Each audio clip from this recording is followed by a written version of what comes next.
The 10,050th meeting of the Security Council is called to order.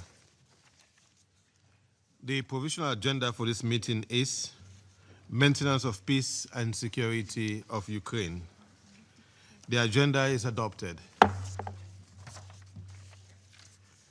In accordance with Rule 37 of the Council's Provisional Rules of Procedure, I invite the representatives of Germany, Lithuania, Poland, Romania, Sweden, and Ukraine to participate in this meeting.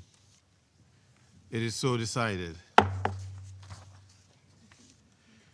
In accordance with Rule 39 of the Council's Provisional Rules of Procedure, I invite the following briefers to participate in this meeting. Ms. Kanyako Goto, Officer in Charge, Europe, Central Asia, and Americas, Department of Political and Peace-Building Affairs and Peace Operations, and Ms. Idem Wosono, Director, Crisis Response Division, Office for the Coordination of Humanitarian Affairs. It is so decided. In accordance with Rule 39 of the Council's Provisional Rules of Procedure, I invite His Excellency Mr. Stavros Lambrinidis, Head of the Delegation of the European Union to the United Nations, to participate in this meeting. It is so decided. The Security Council will now begin its consideration of item 2 of the agenda. And I'll give the floor to Ms. Kayako Goto. Mr. President, Ukrainian civilians have continued to bear the brunt of the Russian Federation's escalating aerial campaign. Large-scale attacks on Ukraine's energy infrastructure have caused widespread and prolonged emergency power outages across most regions of the country, leaving millions without heating, water, or public transportation as temperatures plummet. Hospitals, residential buildings, railways, schools, cultural sites, diplomatic facilities, and even kindergartens have been hit. Most of the civilian casualties and damage continue to be reported in areas close to the front line, namely in Kherson, Kharkiv, Zaporizhia, Chernihiv, Sumy, and Donetsk regions of Ukraine. But the increased use of long-range weapons by the Russian Federation has placed many more civilians at risk. No region of Ukraine is safe. Just yesterday, at least 26 people, including 3 children, were reportedly killed in a Russian drone and missile attack on the western city of Ternopil. Dozens more, including children, were reportedly injured. Many remain missing under the rubble. This was one of the war's deadliest strikes on civilians. In addition, 2 other western regions, Lviv and Ivano-Frankivsk, were also hit. In the northeast, at least 46 people, including 2 children, were reportedly injured in a drone strike on the city of Kharkiv. We reiterate the Secretary General's strong condemnation of all such indiscriminate attacks against civilians. Yesterday's appalling strike follows another massive attack on 14 November, in which hundreds of Russian drones and many missiles hit Kyiv, reportedly killing at least 6 people and injuring many others. The attack also damaged the embassy of Azerbaijan, making it the second incident to impact diplomatic premises in the capital in recent months. The same day, Russian strikes also shook the Odessa region, reportedly killing 2 civilians there. We are concerned over the alarming increase in civilian casualties in Ukraine, with the overall figure from January to October 2025 already exceeding the total for all of last year. In Kyiv, the number of civilian casualties was nearly 3.8 times higher in the first 10 months of 2025 than in all of 2024. According to figures confirmed by the Office of the High Commissioner for Human Rights, Since the start of the Russian Federation's full-scale invasion of Ukraine in February 2022, 14,534 Ukrainian civilians, including 745 children, have been killed. 38,472 more civilians, including 2,375 children, have been injured. The war is reported to be increasingly affecting civilian populations inside the Russian Federation too.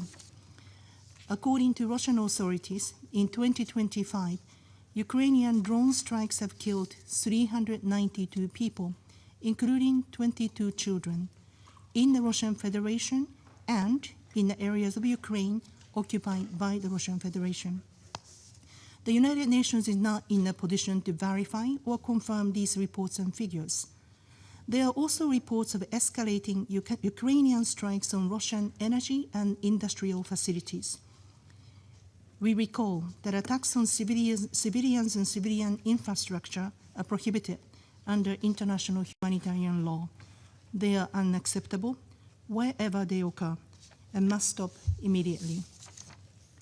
In this context, since the escalation of the attacks on Ukraine's energy infrastructure, the United Nations, through United Nations Development Program, has continued to work with the government of Ukraine to increase the resilience and sustainability of the country's energy sector. UN support has benefited over 6 million people, enabling continued access to electricity, heating, water, and sanitation in severely affected regions. My colleague from the Office of the Coordination for Humanitarian Affairs, Eden Wosunu, will brief on the humanitarian situation and operations. This includes updates on the alarming security threats faced by humanitarian workers, including the attack that on 14 October hit the clearly marked UN humanitarian aid convoy. Mr. President, the past months have once again highlighted the fragility of nuclear safety and security during an active war. On 23 September, Europe's largest nuclear power plant, Ukraine's Zaporizhzhia nuclear power plant, lost all its off-site power for the 10th time since February 2022. After a month-long outage on 23 October, the plant was successfully reconnected to Ukraine's electrical grid. The required repairs were carried out under the protection of a local ceasefire negotiated by the International Atomic Energy Agency and observed by its teams on the ground. We commend the effort of the IAEA and continue to urge the sides to act responsibly. Any nuclear incident would have unimaginable consequences, not only for Ukraine and the Russian Federations, but far beyond. Such risk must be avoided at all costs. Mr. President, in all his engagements during the General Assembly, the Secretary General spared no effort to focus attention on the war in Ukraine and to uphold the United Nations' principled position in support of a just peace.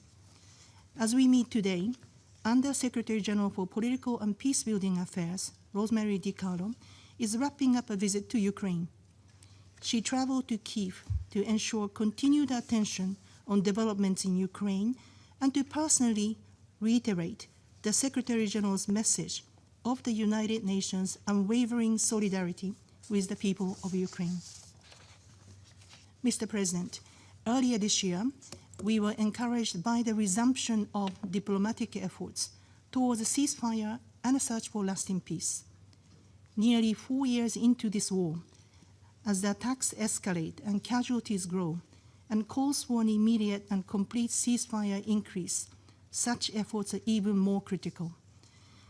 We urge concerted and inclusive diplomatic efforts resulting in tangible progress towards a just and lasting peace.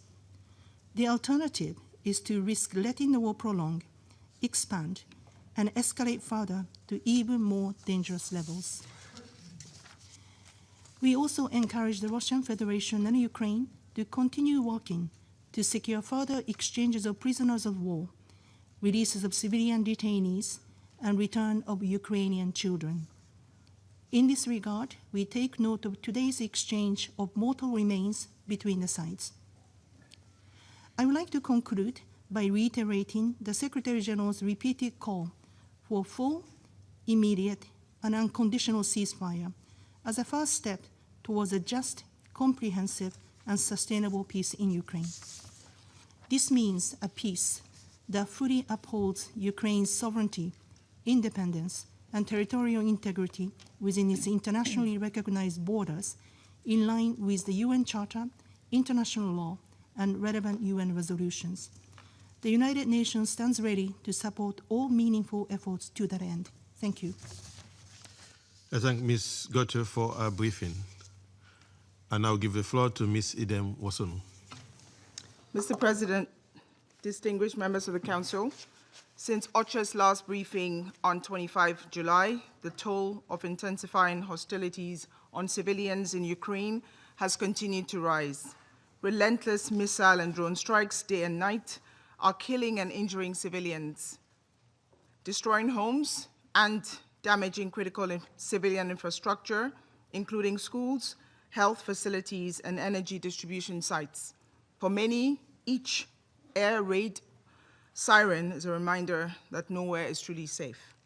Civilians recently evacuated from Donetsk describe a constant buzz of drones ahead, leaving them unable to sleep or feel safe in their own homes.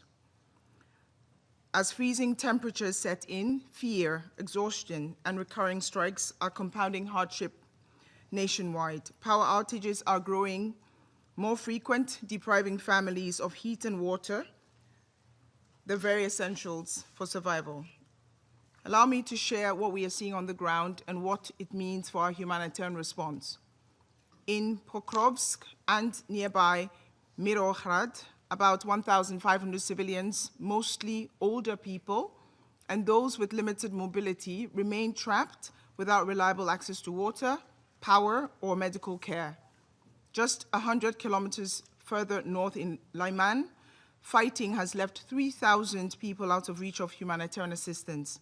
They fear being completely cut off, even as humanitarians stand ready to support whenever conditions allow. This deterioration comes amid a sharp rise in attacks harming civilian infrastructure, including health facilities. The World Health Organization has verified more than 500 attacks harming healthcare this year alone, leaving 19 dead and nearly 200 people injured. This includes an incident in October, as my DPP colleague mentioned, when a missile struck a children's hospital in Kherson, injuring civilians, including hospital staff.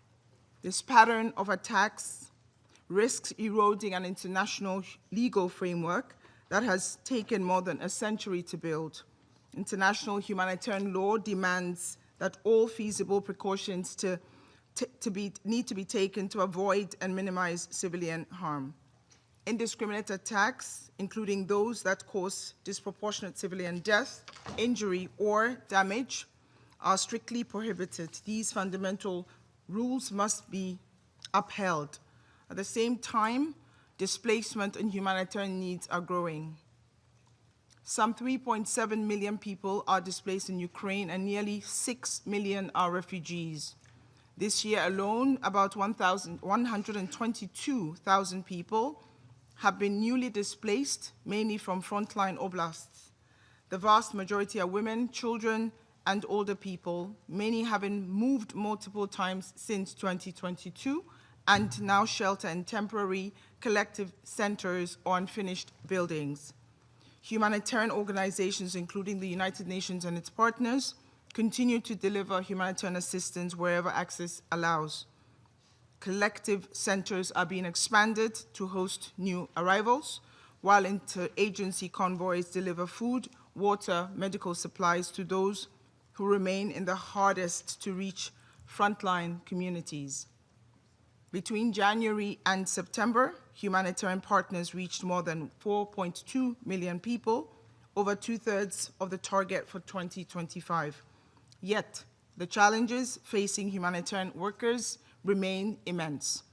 They continue to operate under constant threat of shelling, restricted access, damaged infrastructure, unpredictable security conditions, all the while striving to reach most in need, often at great personal risk.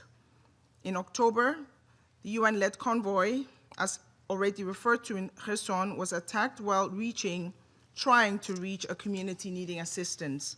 Footage of the strike later circulated on social media. It shows humanitarian vehicles being treated as targets. They are categorically not. Protecting humanitarian aid is not optional. It is both a legal obligation and a basic standard of humanity. Humanitarian access in several frontline areas is also shrinking. At the same time, access to areas under Russian occupation remains extremely constrained. We seek sustained, predictable humanitarian access where civilians face growing humanitarian needs and have received little to no international assistance.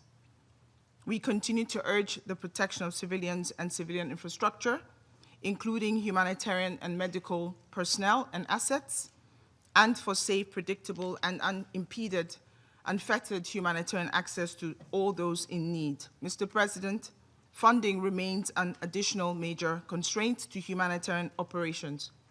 Of the $2.63 billion required under the 2025 Humanitarian Response Plan, we've received 46%. We are grateful to our donors. The winter component is thankfully 65%. May I say also in 2024, we received 77% of the funding received. We are hopeful. We urge you. Underfunding has a human cost. 72,000 displaced people lack adequate shelter. Survivors of conflict-related sexual violence are left without access to specialized care. An estimated 640,000 women and girls are affected by cuts to vital services, including those addressing gender-based violence. Overall, a growing mental health crisis leaves millions without psychosocial support. Through the humanitarian reset under Undersecretary General Tom Fletcher, we continue to sharply prioritize life-saving assistance and place affected people at the center of the response. The 2025-26 Humanitarian Needs and Response Plan is built around those core priorities, and the Ukraine Humanitarian Fund, again, thanks to our generous donors, is reinforcing them through channeling more resources to local partners and supporting targeted initiatives. Mr. President, the determination of Ukrainian communities is to survive and rebuild.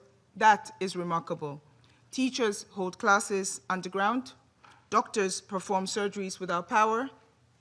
Volunteers drive along roads that are potentially mined to deliver aid, yet resilience is not protection. It cannot substitute for safety, dignity, or compliance with international humanitarian law, with international law. This Council and all members have a vital role to play in ensuring that international law is respected, a foundation of international peace and security.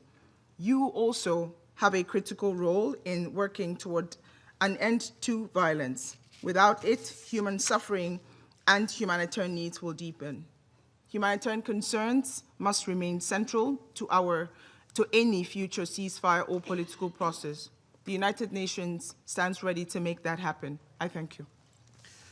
I thank Ms. Wosono for briefing.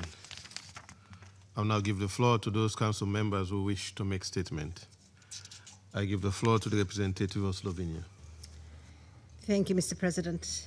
I wish to thank Ms. Goto and Ms. Wosorno for their briefings and their contribution to the discussion. Mr. President, we are now deep into the 4th year of Russia's aggression against Ukraine, the largest armed conflict Europe has seen since World War II. A conflict that has changed modern warfare, felt first and foremost by the civilians who bear the brunt of it. The latest overnight attack by Russia is a case in point.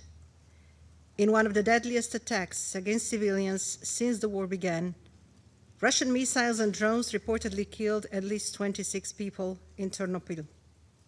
Slovenia condemns this attack in the strongest possible terms. With the winter approaching, Russia launched another campaign against Ukraine's energy infrastructure. Strikes on the power grid are intensifying, causing blackouts nationwide. These attacks disrupt heat, electricity, and water supply, creating extreme hardship, especially for older persons, persons with disabilities, and families with young children. These are deliberate attacks against the most vulnerable members of society. There is a clear pattern in Russia's drone warfare. No one is safe from attacks. Not near the front line, not hundreds of kilometers away. Russia's drones and missiles are the cause of more than half civilian casualties across Ukraine. Especially short-range drones surpass the impact of any other weapon type. They are killing and injuring civilians, striking homes and disrupting essential services. They are creating a coercive environment that has essentially become unlivable and has compelled thousands to flee. The Independent International Commission of Inquiry, in its latest report, concluded that these attacks constitute crimes against humanity of murder and forcible transfer of population. Mr. President, Russia is escalating its war against Ukraine. The numbers could not be clearer. Civilian casualties in Ukraine this year were 27% higher compared to the same period last year. This clearly underlines the urgent need for a full and unconditional ceasefire. 14 of us keep calling for it, yet tangible results are lacking. Slovenia stands ready to work towards a just peace, one firmly rooted in the principles of the UN Charter, a lasting peace for Ukraine, shaped by Ukraine. We need a decisive next step to end the bloodshed and stop the destruction. We need a ceasefire now. Thank you. I thank the representative of Slovenia for the statement, and I'll give the floor to the representative of Denmark. Thank you, Mr. President. Let me also thank Ms. Goto and Ms. Wosono for their very clear briefings. Denmark welcomes the participation of Ukraine in today's briefing, as well as other affected European countries. The broader regional security situation remains alarming. Denmark is deeply concerned by Monday's explosion on a railway line in Poland. This was an act of sabotage directed against the security of the Polish state and its citizens. Denmark stands in full solidarity with Poland. Mr. President, it is almost 2 months since the Council last discussed Ukraine. Regrettably, Russia's attacks on Ukraine's population and civilian infrastructure have continued unabated, as we have clearly heard from our briefers.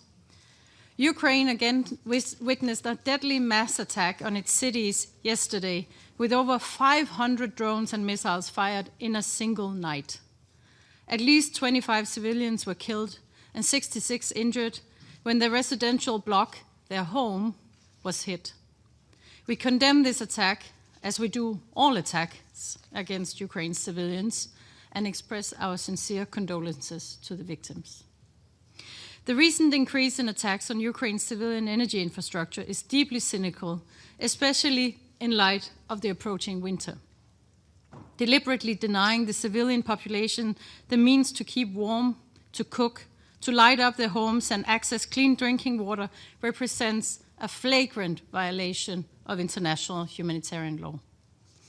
Another troubling development is the attack on electricity substations and transmission lines connected to nuclear power plants in Ukraine. This recklessly threatens the safe operation of civilian nuclear energy facilities. As we prepare to mark the 40th anniversary of the Chernobyl accident, we recall that this fallout did not respect national borders and impacted hundreds of thousands of square kilometers. We call for an immediate halt to these attacks that could lead to another nuclear accident with disastrous consequences.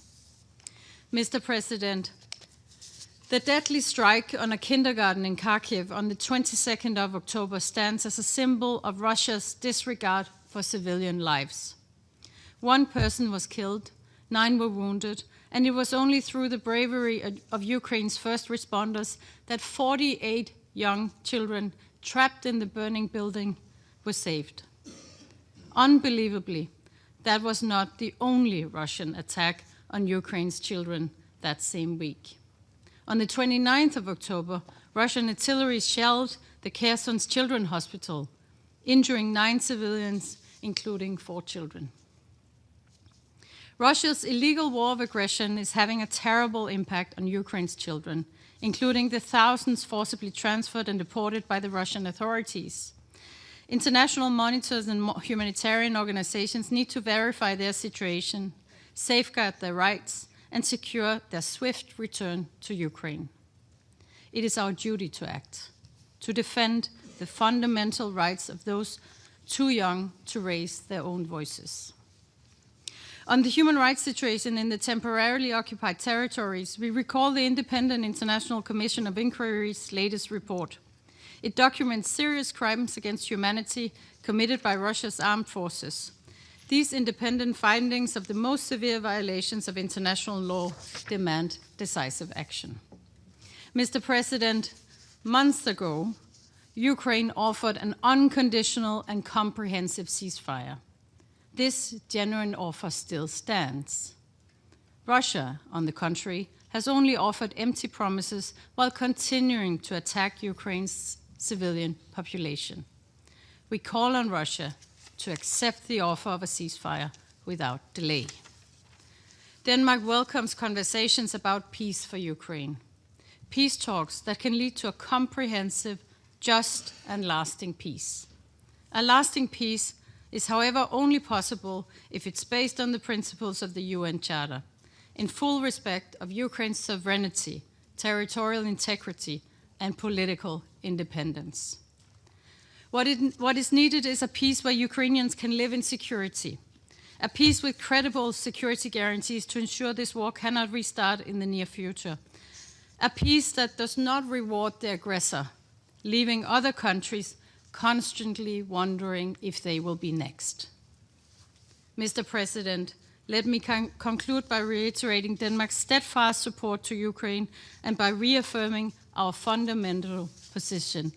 Nothing about Ukraine without Ukraine, nothing about European security without Europe.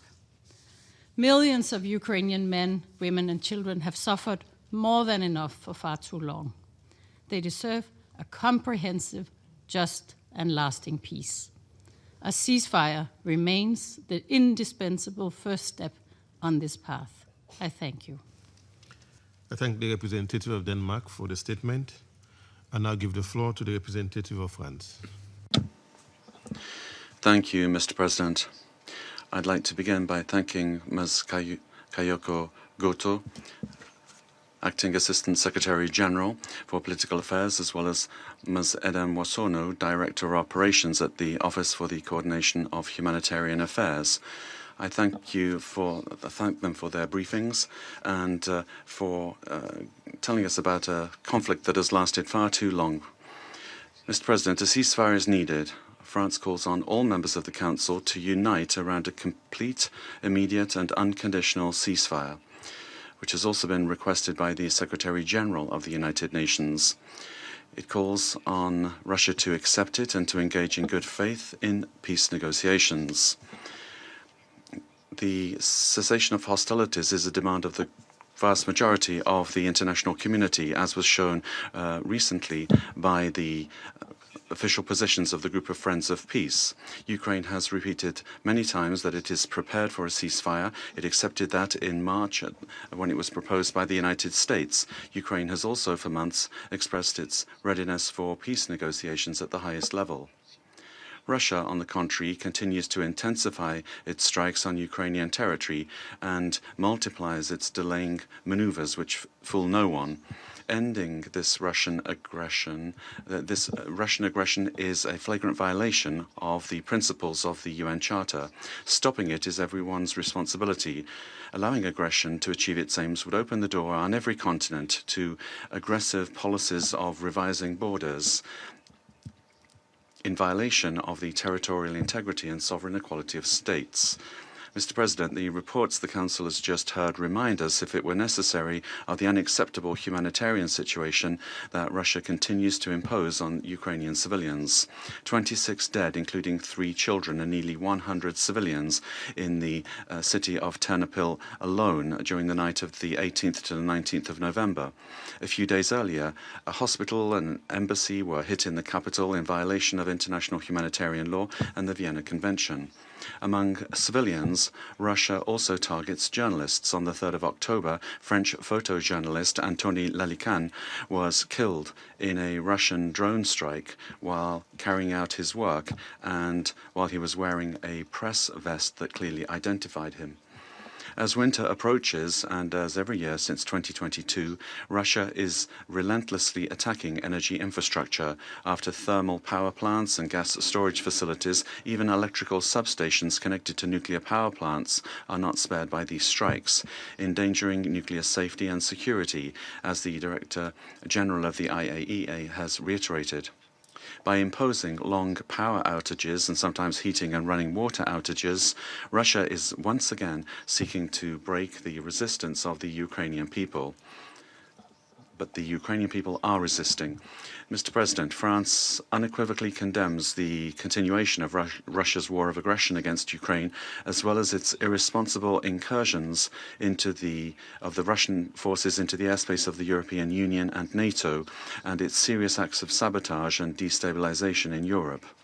France recalls its unwavering support for Ukraine's sovereignty, independence and territorial integrity, reaffirmed yesterday by the United Nations General Assembly. The visit of the Ukrainian president to Paris this week, which enabled the signing of a declaration of intent on the delivery of 100 Rafale fighter jets to Ukraine, shows that France is continuing its commitment, along with all of its partners, to increase its long-term support. We are working towards a just and lasting peace. That is, a peace that does not mean Ukraine's capitulation, that preserves Ukraine's ability to exercise its right to self-defense, and that makes it possible to prevent future aggression in full respect for the independence and sovereignty of Ukraine. Thank you.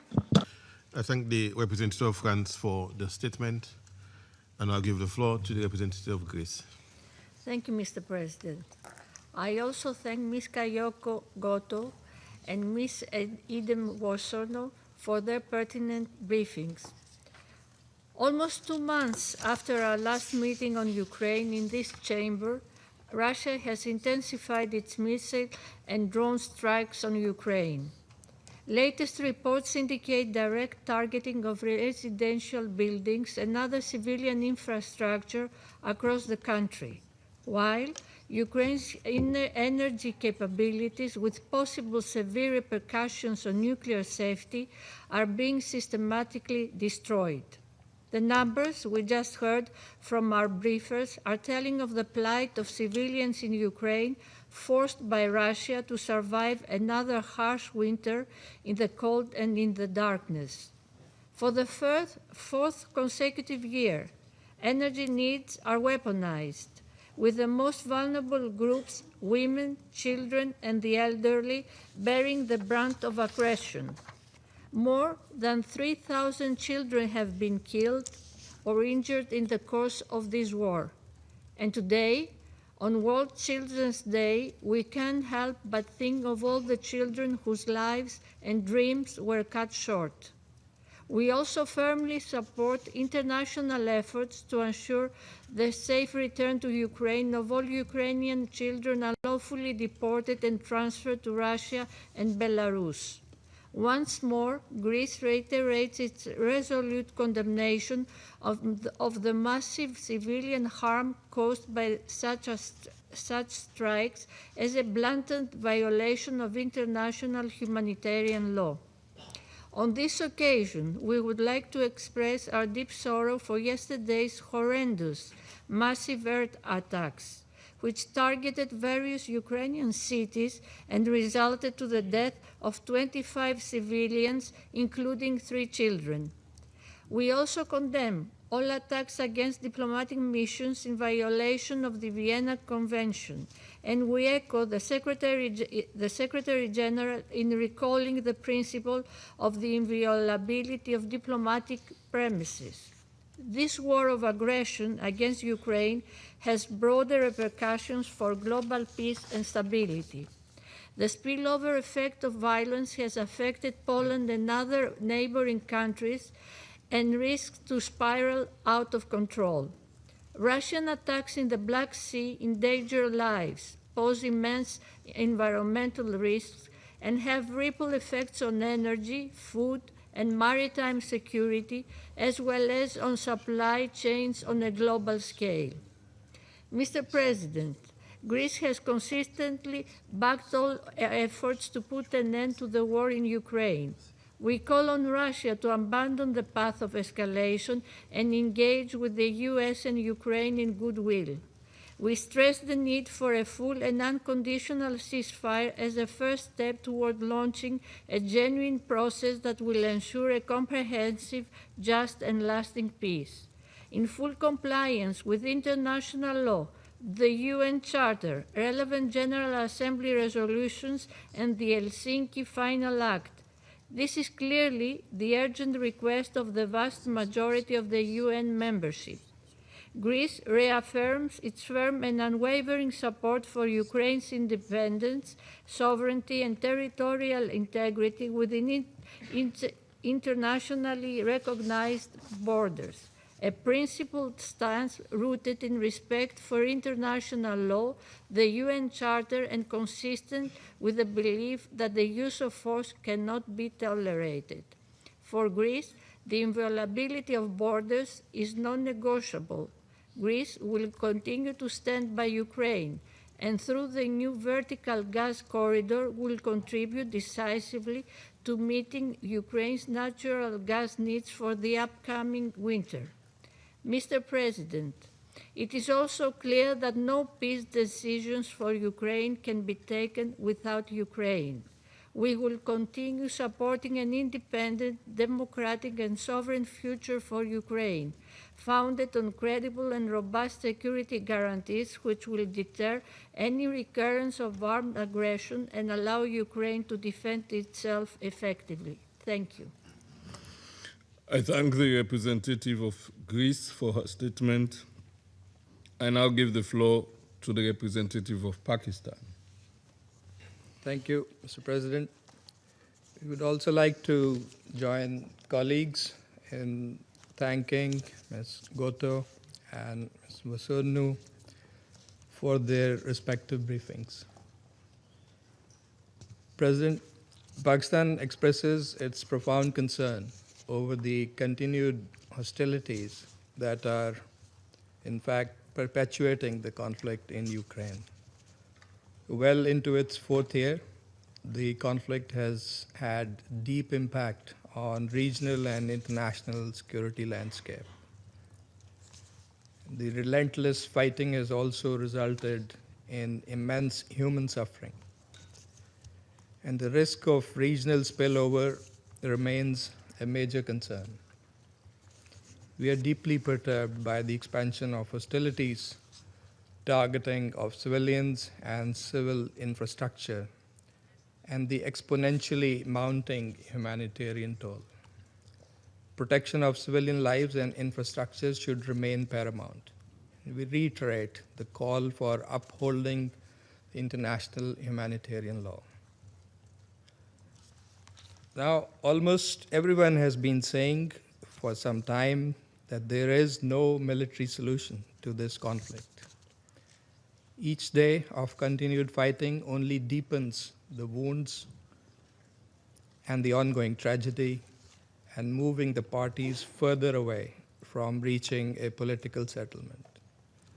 We again call upon the parties to demonstrate restraint, take meaningful strides towards de-escalation, and work earnestly towards a ceasefire through a sustained and meaningful dialogue process.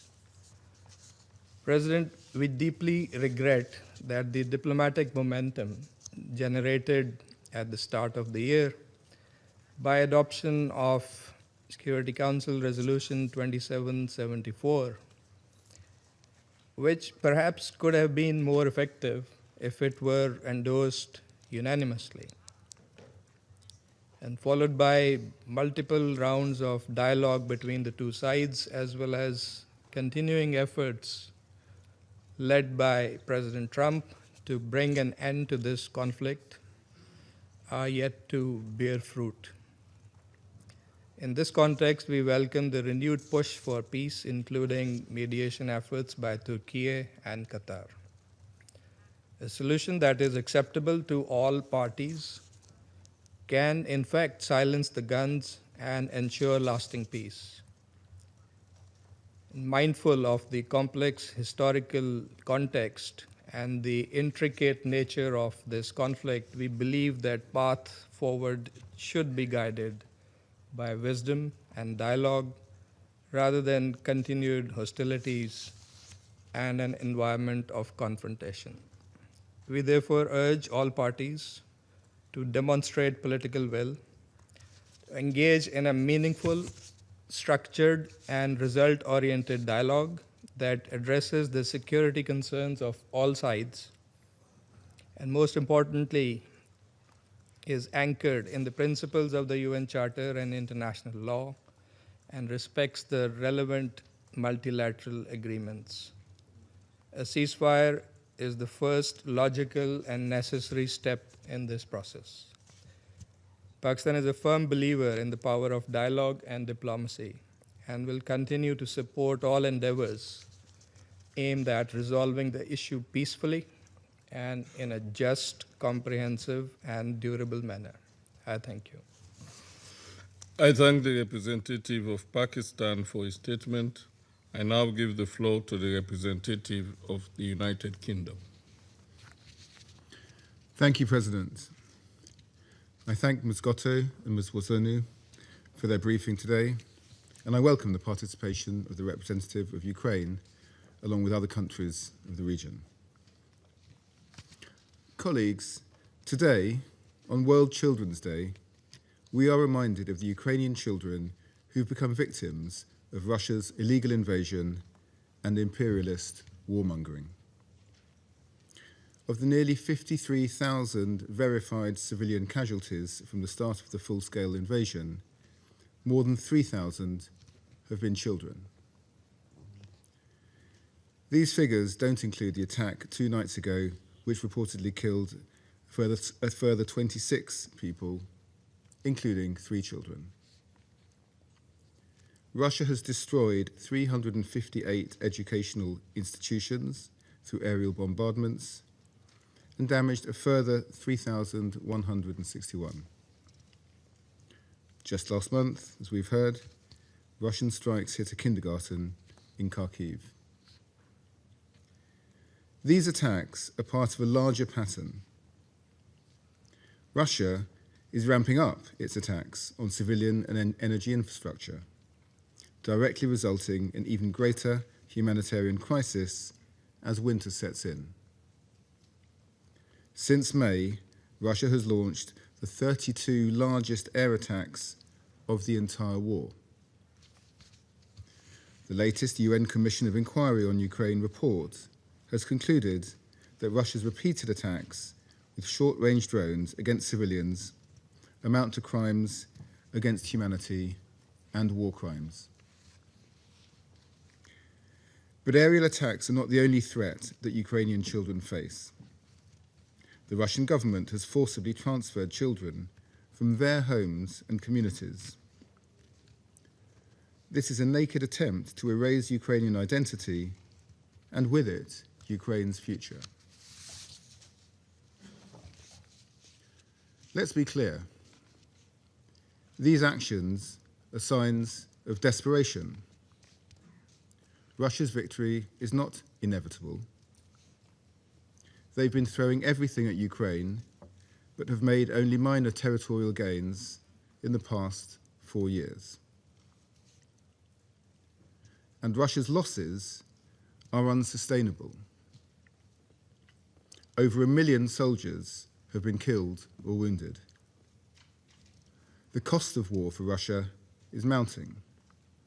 Military spending has increased to $159 billion this year, over a third of their total budget.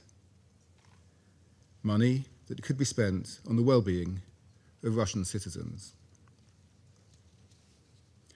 Yet while the rest of the world calls for a ceasefire, Russia refuses. Since March, President Zelensky has offered an unconditional ceasefire. But President Putin has repeatedly shown that he's not serious about ending this war. Everyone in this chamber has taken on the responsibility to uphold international peace and security.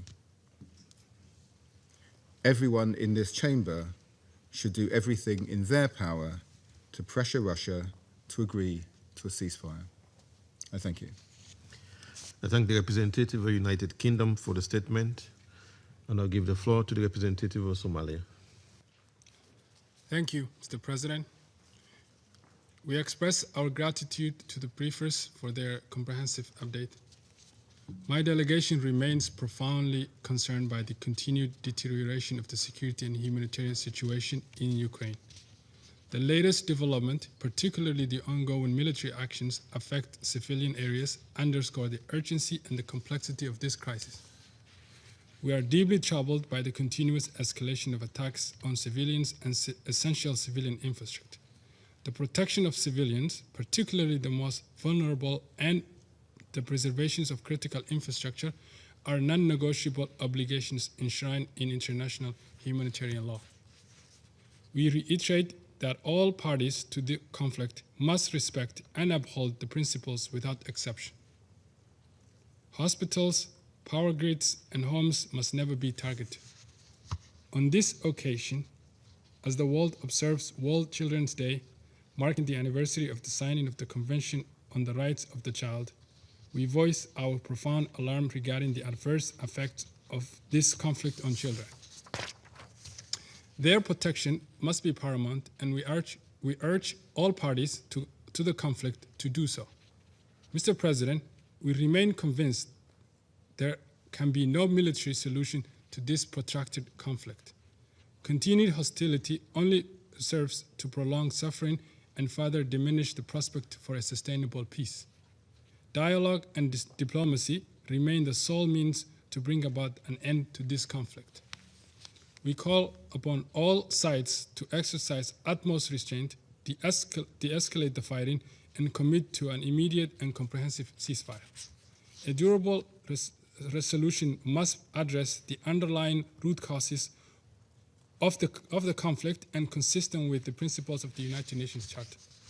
We underscore that a just and lasting peace will necessitate compromise, confidence-building measures, and genuine commitment to negotiations from all parties.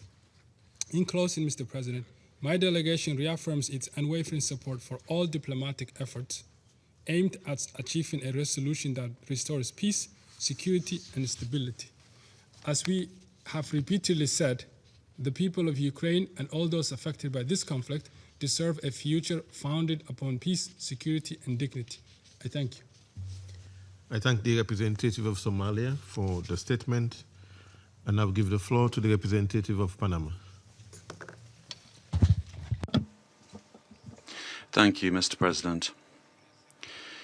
We appreciate the participation of Ms. Kayoko Goto from the Division for Europe, Central Asia and the Americas of the Department of Political and Peacebuilding Affairs, and Ms. Edem Wosono, Director of the Operations and Advocacy Division in the Office of the Coordination of Humanitarian Affairs, OCHA, who have provided valuable information on the situation on the ground. We take note of the presence of the representatives of the other countries honoring us with their presence.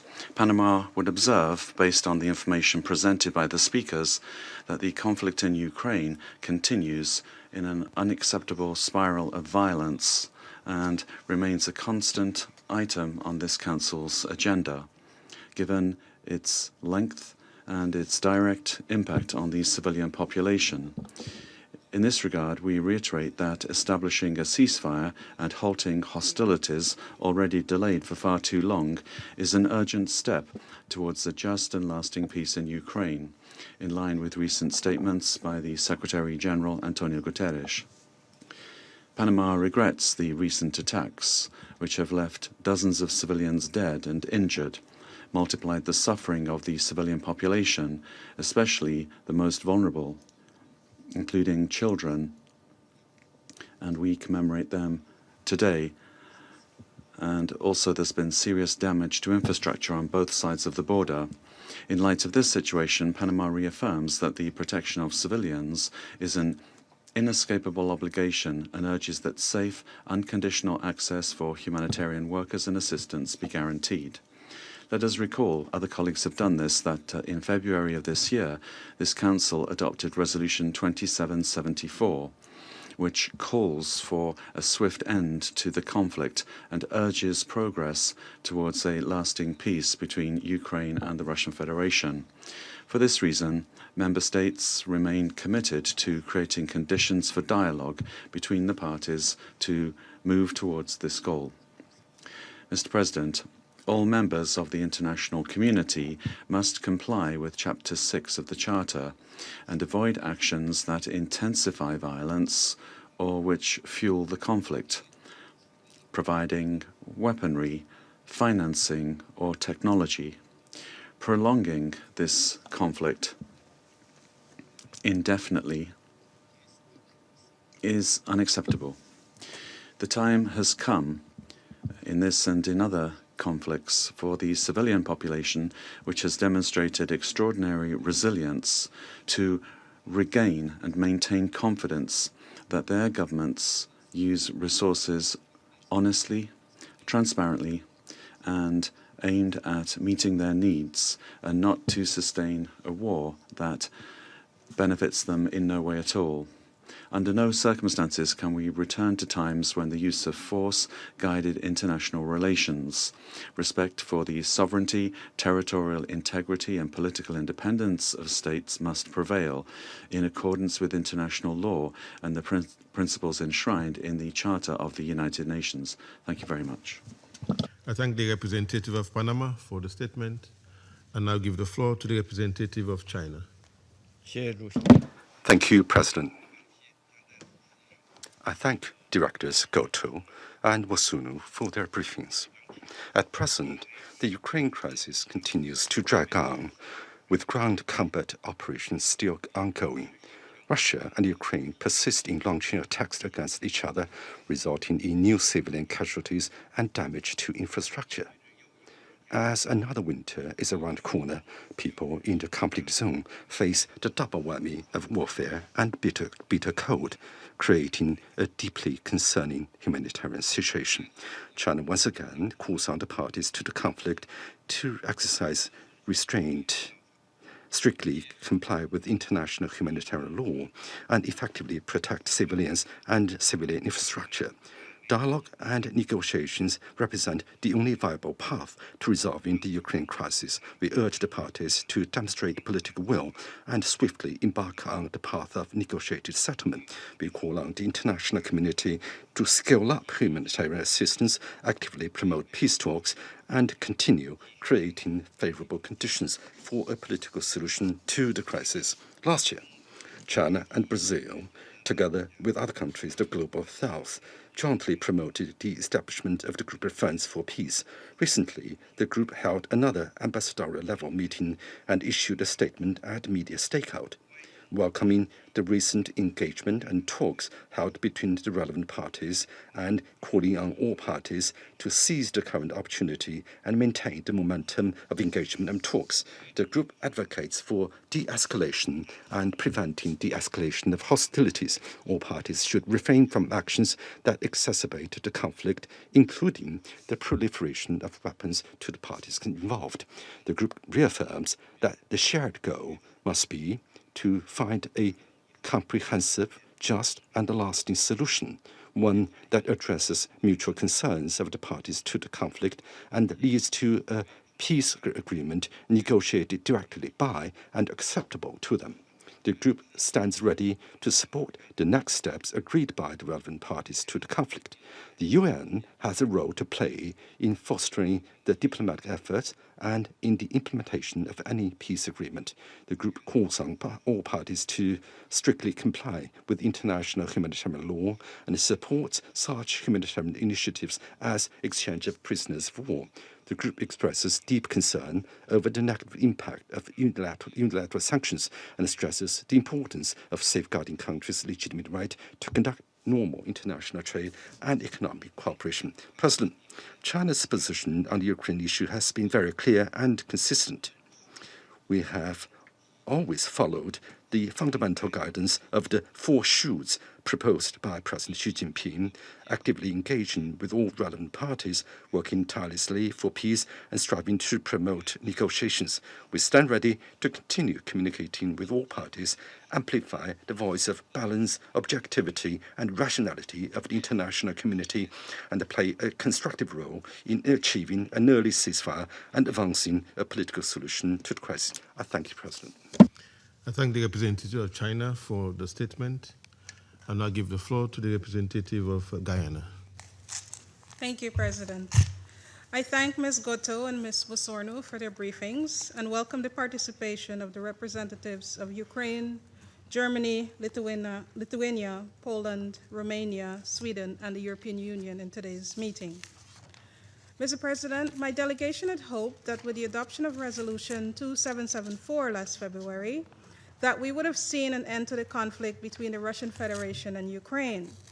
While we welcome the positive diplomatic efforts and initiatives undertaken over the past 9 months, including those engagements that led to the exchange of prisoners, we regret that these efforts have not yet resulted in an end to the conflict.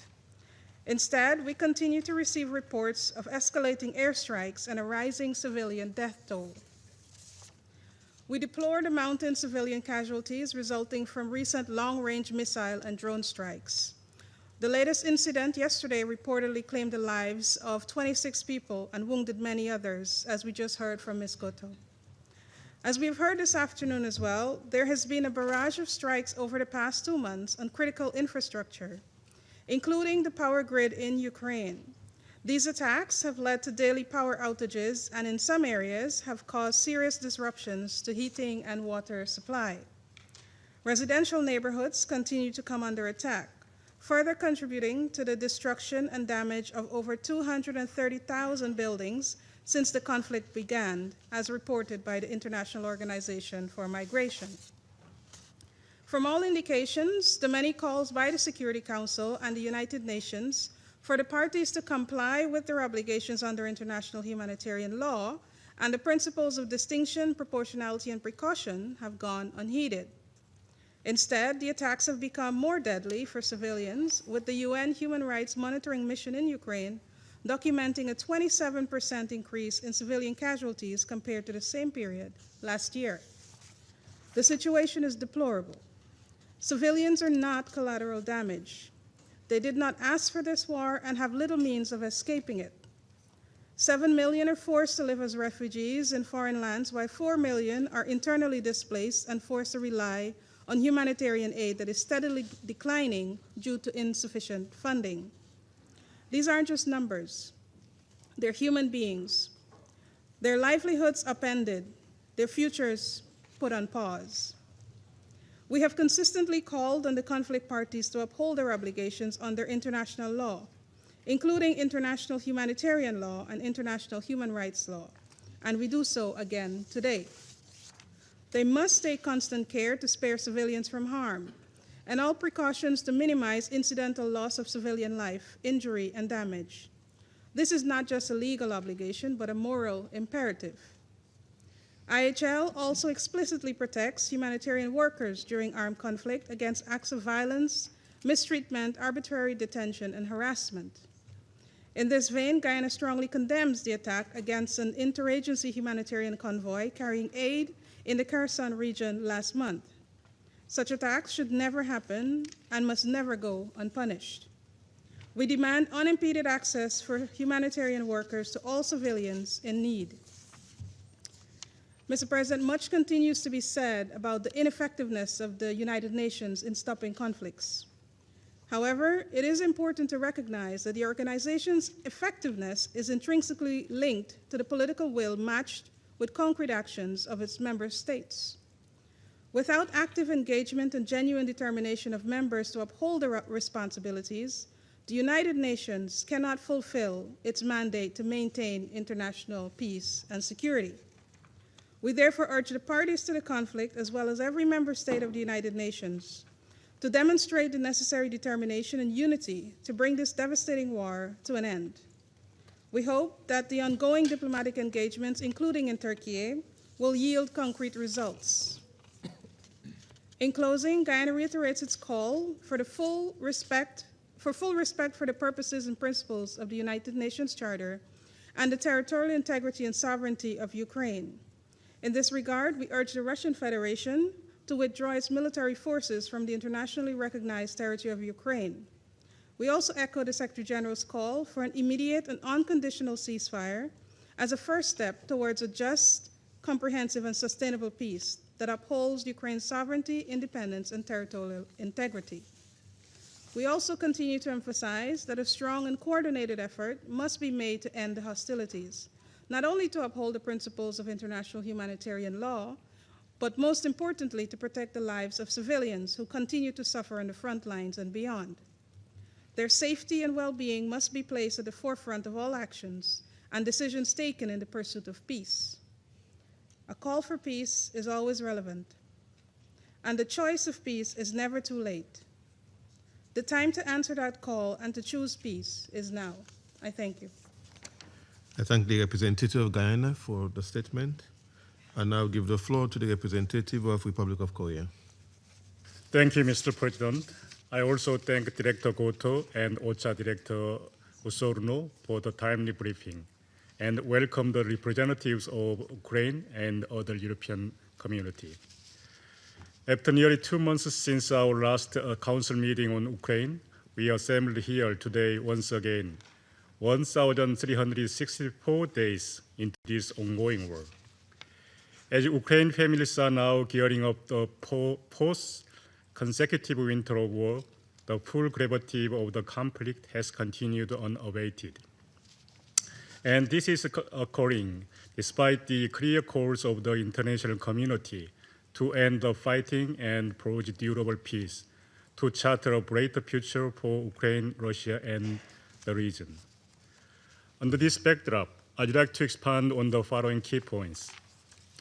First, the Republic of Korea is deeply concerned by the continuance of the war. The indiscriminated targeting of critical infrastructure remains alarming. Residential areas, energy sites, health and education facilities, even cultural locations are not spared, demonstrating the ferocity of this conflict.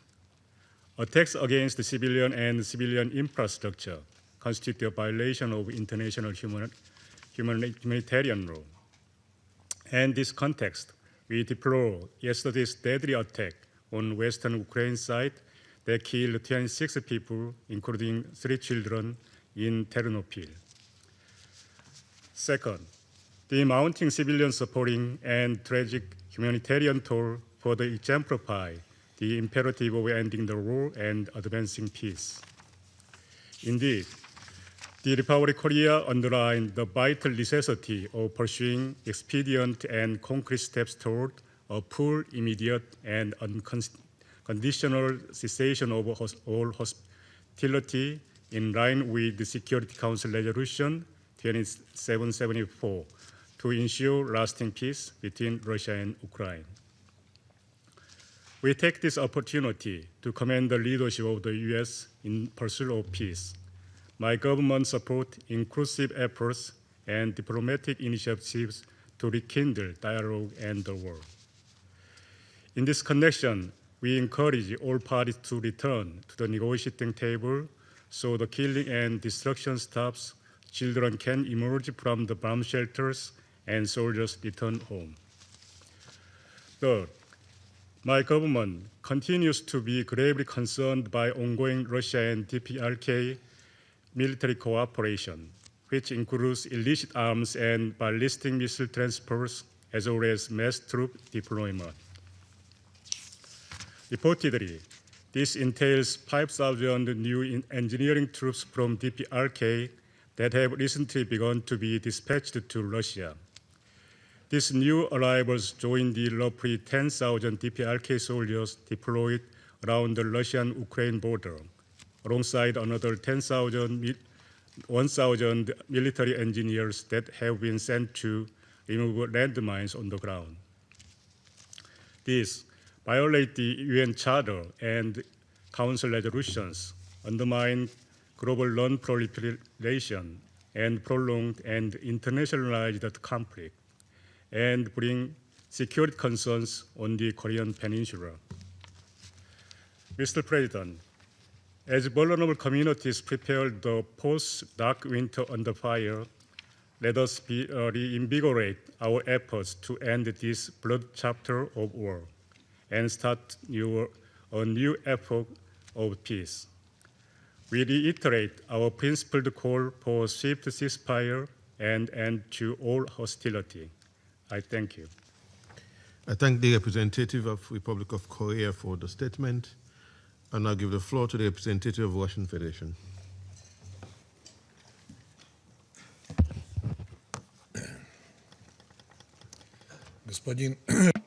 Mr. President, I would like to very warmly thank our Western colleagues for convening this Security Council meeting on Ukraine, because a huge corruption scandal has just erupted there. It involves top officials of the Kiev regime. For us, this comes as no surprise. At almost every meeting, we have told you that you are dealing with a thieving, corrupt pack profiting from war with your money. It was not even a secret that fell open. It was so obvious that only the blind could fail to notice it. And here one is tempted to ask a question from a well-known skit which would be familiar to Russian and Ukrainian audiences. Question, where's the money? Answer, what money? On the 10th of November, the Ukraine's National Anti-Corruption Bureau, after a series of searches, reported uncovering large-scale embezzlement at Energoatom, which is the operator of Ukraine's nuclear power plants. According to the investigation, the organizer and the main beneficiary of the illegal enrichment scheme was Timur Mindic, Zelensky's longtime associate. NABU says that in just 1 year, members of this criminal network laundered about $100 million in kickbacks. And the same corruption scheme operated in the defense sector. The true scale of this scandal is something that we can only guess at right now, but here's just the tip of the iceberg. I haven't heard anyone at this meeting say a word about that. Meanwhile, Zelensky continues to tour European cities, begging for money and weapons to spend it for his own benefit and that of his inner circle. But Europe has no money left for Ukraine. Europe needs to rearm its own armies to prepare, as they hysterically claim, be ready for war with Russia by 2030. And where will they get money for Ukraine? Well, they can be stolen by stealing Russia's sovereign assets, for example. But this hasn't worked so far. So they resort to whipping up anti-Russian hysteria to scare and unsettle impressionable Europeans. For example, with alleged Russian drones entering airspace, the UK Defence Secretary John Healey dispatched British fighters and a frigate to monitor the Russian oceanographic vessel called Yantar. No sooner had an incident occurred with damaged railway tracks in Poland committed, according to the Polish authorities themselves, by 2 Ukrainians, than Warsaw declared, clearly without showing any evidence of the fact that the trail leads to Russia, because it was an act of state terrorism carried out by Ukrainians working for Russian intelligence. And the speed of arriving at such conclusions by Polish authorities is truly astounding. We, after all, remember well who was the first to thank the United States in the Biden administration for the Nord Stream terrorist attack. It was Poland's current foreign minister, Sikorski. Now, on the ground situation, the position of Ukraine's armed forces remains dire, not to say catastrophic. Russian troops are successfully advancing on almost all fronts, essentially. According to Russia's Ministry of Defense, in the past week, several towns and villages in Kharkiv, Dnipropetrovsk, Zaporozhye regions was liberated, and in the DPR. Ukrainian military equipment, including Neptune launchers and U.S.-made HIMARS systems, being systematically destroyed, including command posts of the Ukrainian army, fortifications, armored vehicles, ammunition depots, and drone control centers. Supply lines are also being disrupted. Ukrainian units continue to suffer heavy losses and rapidly lose fighting capability. Ukrainian forces are stymied in major strategic hubs such as Krasnoarmeysk, which is formerly Pokrovsk, and Dimitrov, and Kupiansk. Kupiansk has been liberated. Kiev denies this, citing Russian propaganda.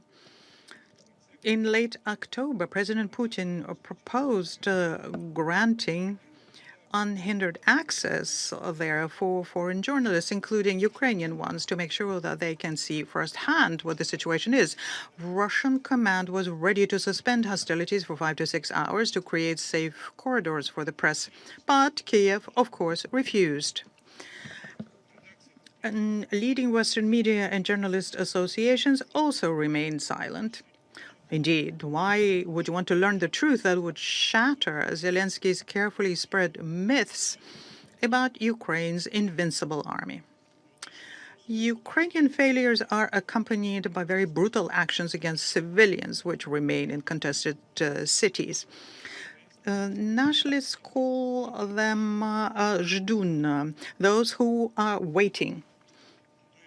Those who want to stay and then later move to the Russian side. On the 14th of November, 7 civilians killed in the DPR by targeted Ukrainian drone and mortar attacks were trying to evacuate a local priest, his wife, and parish families as they were trying to evacuate. They were methodically hunted down, and then the villagers were prevented from retrieving and burying the bodies as drones continued hunting for them.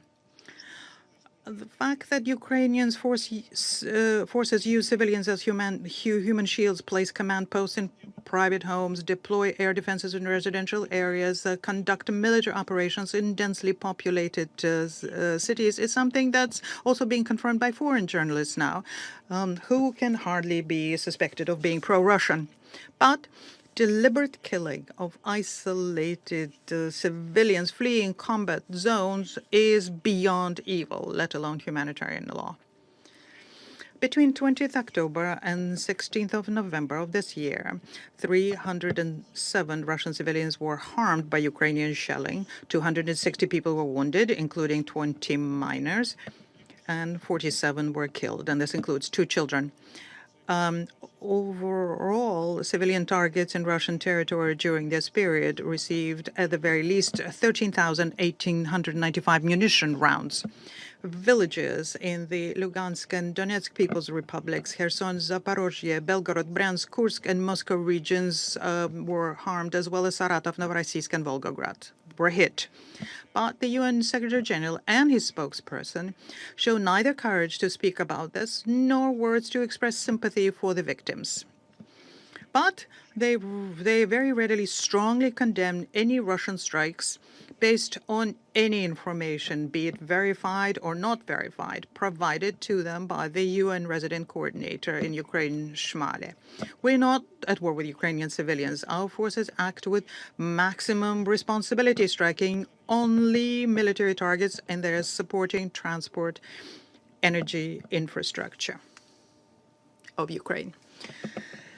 According to leaked military documents, Ukraine's armed forces have lost more than 1.7 million troops since the start of the special operation. And this year alone, as of August, that figure was more than 600,000. Massive, irrecoverable losses are indirectly confirmed by body exchanges. When we return thousands of Ukrainian soldiers' remains and only receive about 20-30 bodies in return, it is very clear that Ukrainian troops under these conditions are fleeing en masse. In October alone, the record 21,000 soldiers deserted, which is the equivalent of 4 brigades. To replenish the Для восполнения потерь ведется беспрецедентная по уровню насилия мобилизация. В ход идут закрытие границ, блокировка банковских счетов, приостановка водительских прав и просто отлов людей на улицах. И хотя украинские пропагандисты и тут пытаются свалить все на российские фейки, международные СМИ не смогли проигнорировать неожиданное, но очень красноречивые доказательства. В начале ноября Украину с визитом посетила Анджелина Джоли. Ее охранника задержали прямо у нее на глазах и доставили для проверки в призывной пункт. Всего за пару недель до этого инцидента таким же образом был мобилизован украинский журналист, работающий с британскими корреспондентами из издания «Сан». На этом фоне продолжает обсуждаться снижение возраста для обязательной мобилизации с 25 до 22 лет. 12 ноября мэр Киева Виталий Кличко озвучил эту инициативу в интервью изданию «Политика». Так дело скоро дойдет и до Гитлер-Югенда. Господин председатель, несмотря на окружение значительного количества украинских войск, колоссальные потери, насильственную мобилизацию, угрозы для мирного населения, главарь киевского режима запрещает признавать утрату городов, отдает приказы об удержании позиций до последнего бойца, запрещает отступать. Такая линия украинского руководства не имеет никакого отношения к военной реальности и носит чисто политический характер. Зеленский хочет показать западным спонсорам, что фронт держится с расчетом на продолжение финансирования войны с Россией. Ему нужны миллиарды долларов для того, чтобы война продолжалась, в том числе для обогащения его и его приснных, и сохранялись основания для того, чтобы оставаться у власти. При этом со стороны Киева мы слышим отчаянные призывы о прекращении огня. Это же мы слышим и от европейских подельников Зеленского. Цена этим призывам нам очевидна. Так называемое немедленное и скорейшее прекращение огня необходимо им лишь для того, чтобы терпящее поражение за поражением ВСУ получили долгожданную передышку.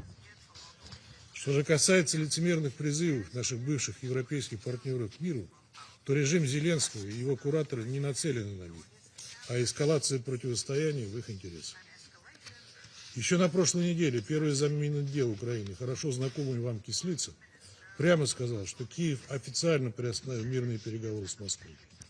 Фактически еще летом украинская делегация перестала реагировать на предложения России, в том числе касающиеся создания рабочих групп по политическим, гуманитарным и военным вопросам.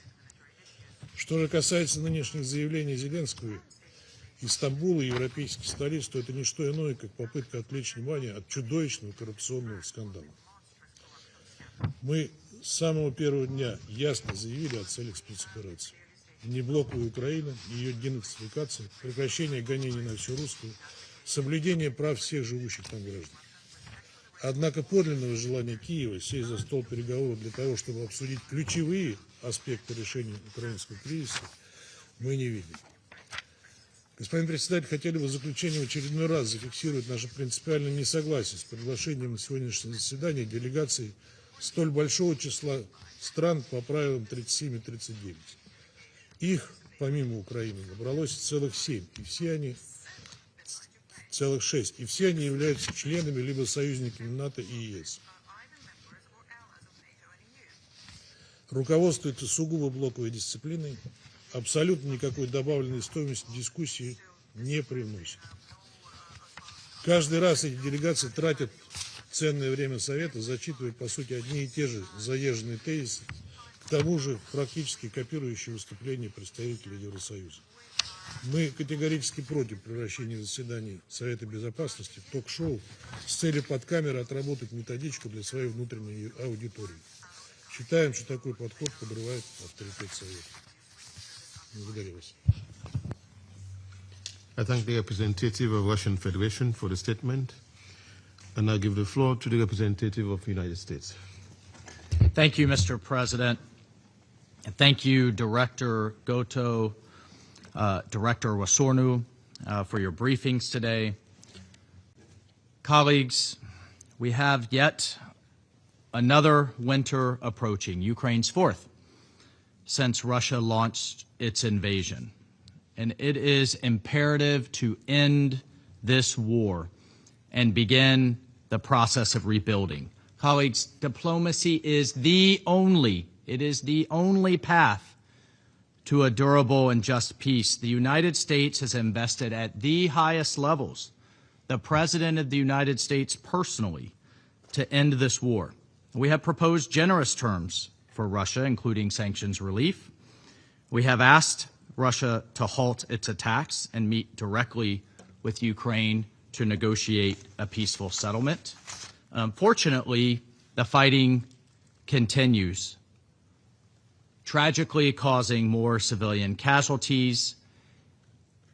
And we've also seen incursions now into the airspace of third countries, including of our NATO allies, actions that risk widening this conflict even further.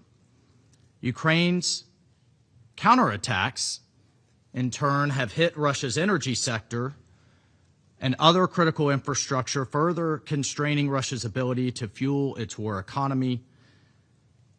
And Russia has now suffered more than 1 million casualties. It has endured severe international sanctions. Colleagues, the bottom line is the costs to all sides have been devastating, and it is beyond time for this war to end. And I would hope that we would all agree that this war will not end militarily. Russia's and Ukraine's leaders must negotiate. Both Russia and Ukraine must accept a ceasefire. Further, the U.S., from the international community standpoint, the U.S. has called on all countries, particularly those in Europe, to stop buying energy resources from Russia. And we have imposed additional sanctions on Russia's two largest oil companies, Rosneft and Lukoil. We did so on October 22nd. We can impose further economic costs if Russia continues to ignore calls for a ceasefire. We will also continue to make weapons available for Ukraine's defense. Colleagues, finally, we cannot let this meeting pass without calling for the return of the kidnapped and missing children from Ukraine, for the resolution of that issue. And colleagues, under President Trump's leadership, the United States will continue to pursue a path to peace in Ukraine. We ask all UN member states to join us in supporting these efforts, calling for a ceasefire, and ending this war. I thank you. I thank the representative of the United States for the statement, and I give the floor to the representative of Algeria. السيد الرئيس، أود بداية أن أتقدم بالشكر إلى السيدة كايوكو غوتو والسيدة إيديم وسورنو على إحاطتهما القيمتين. السيد الرئيس، تعكس التطورات الراهنة التي يعرفها الصراع الروسي الأوكراني مشهدا آخر من التصعيد، وذلك على وقع الاشتباكات العسكرية المتبادلة التي لا تزال تشكل يوما بعد يوم خطرا داهما على السلم والأمن الدوليين.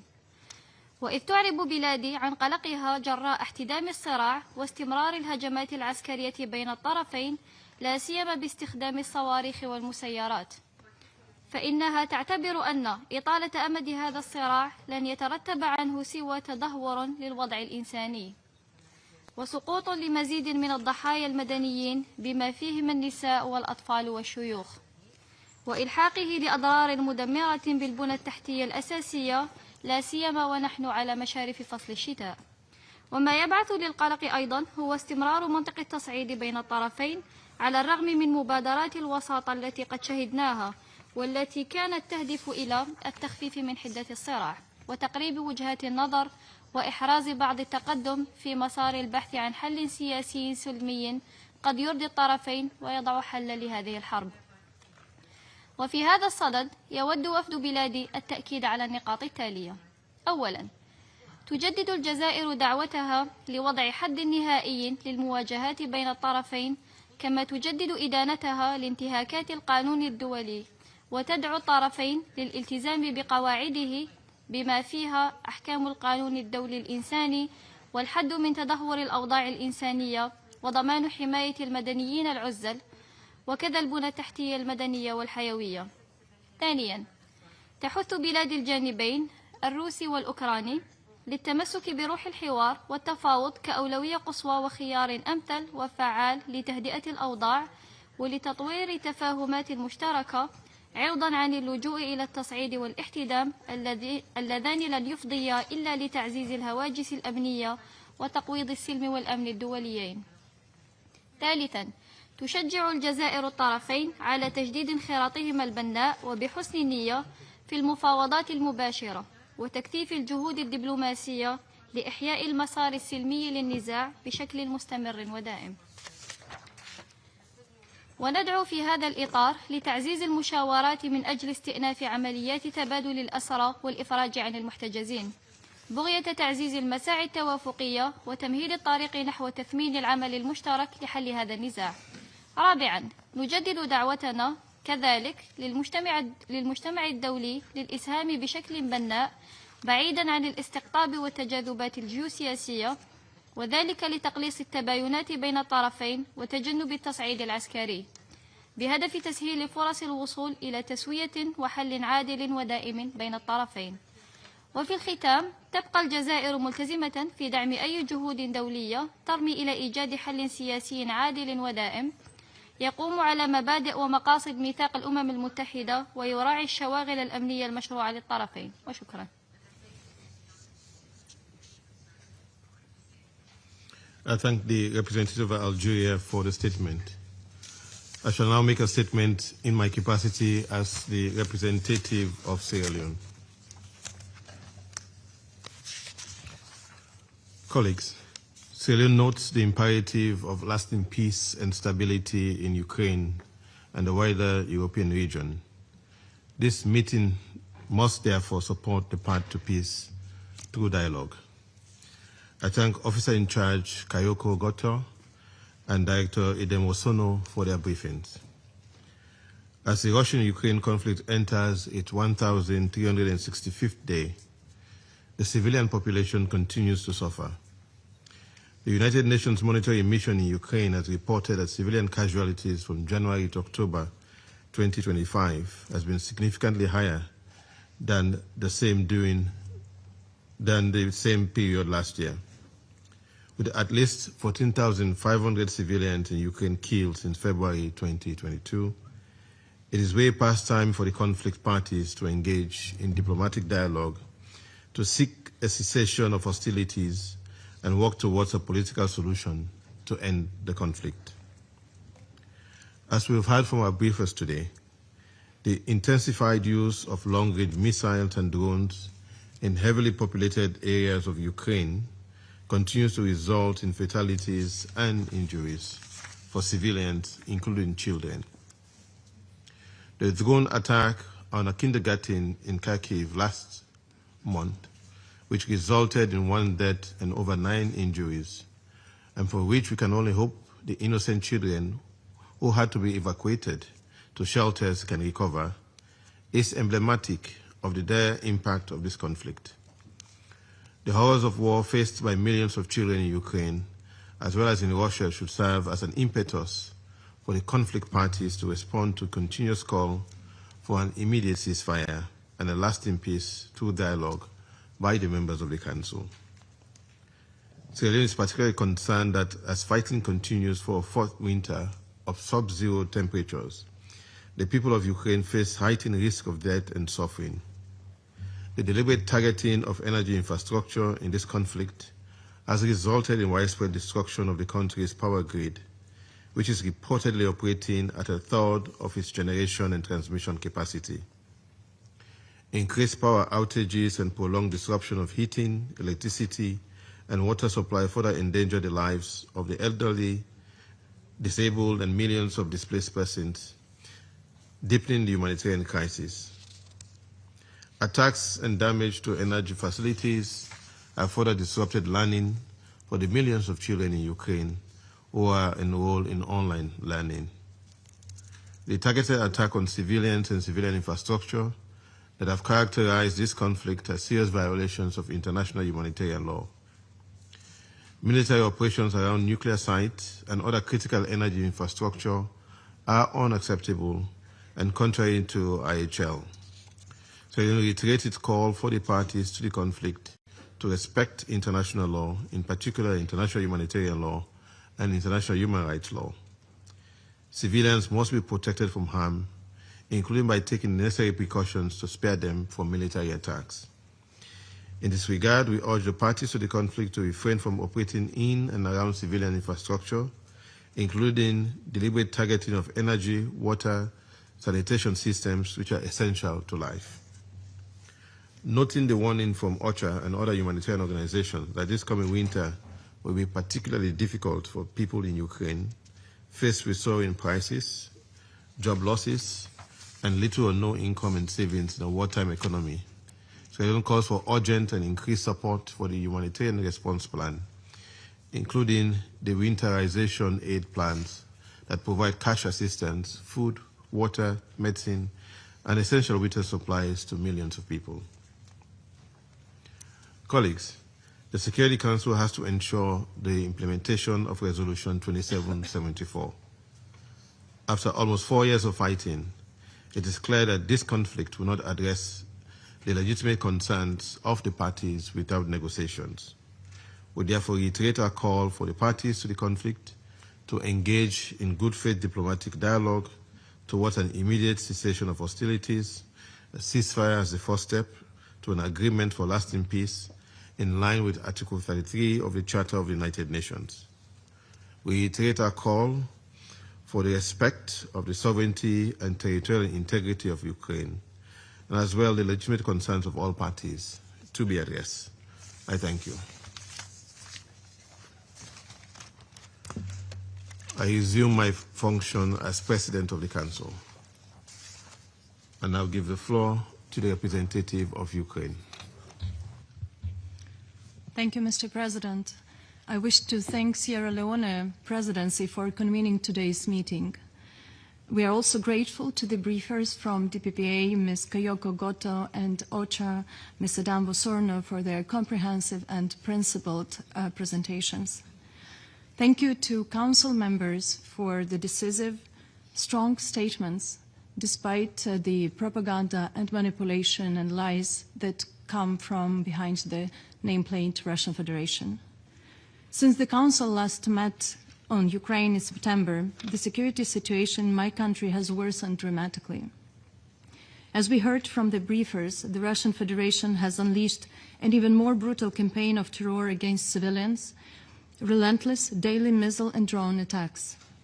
Yesterday marked yet another dark chapter in this war, one that will forever stand as a testament to Russia's vicious brutality and disregard for human life.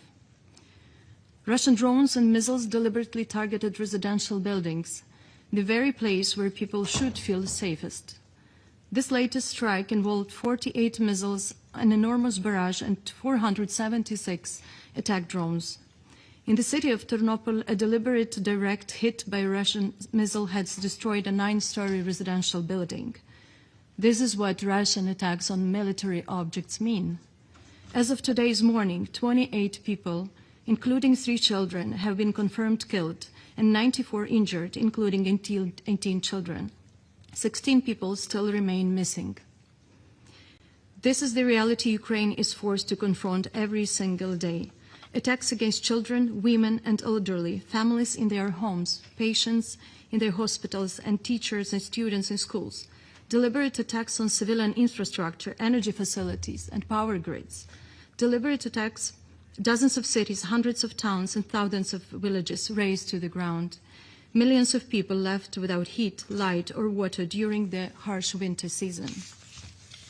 And as a result of the attack by Russia, which took place during this very meeting, at least 5 have been killed and 3 more wounded in Zaporizhia. The human toll is devastating and the destruction unimaginable.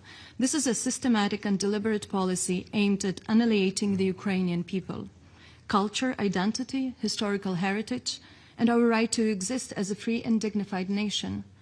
This is an attempt to freeze, silence, and extinguish Ukrainian resilience. This is a state terror and genocide. Mr. President, Russia's relentless escalation is not only a military assault, but also a blatant renunciation of peace itself. Every missile it launches is a statement that Moscow prefers escalation over dialogue.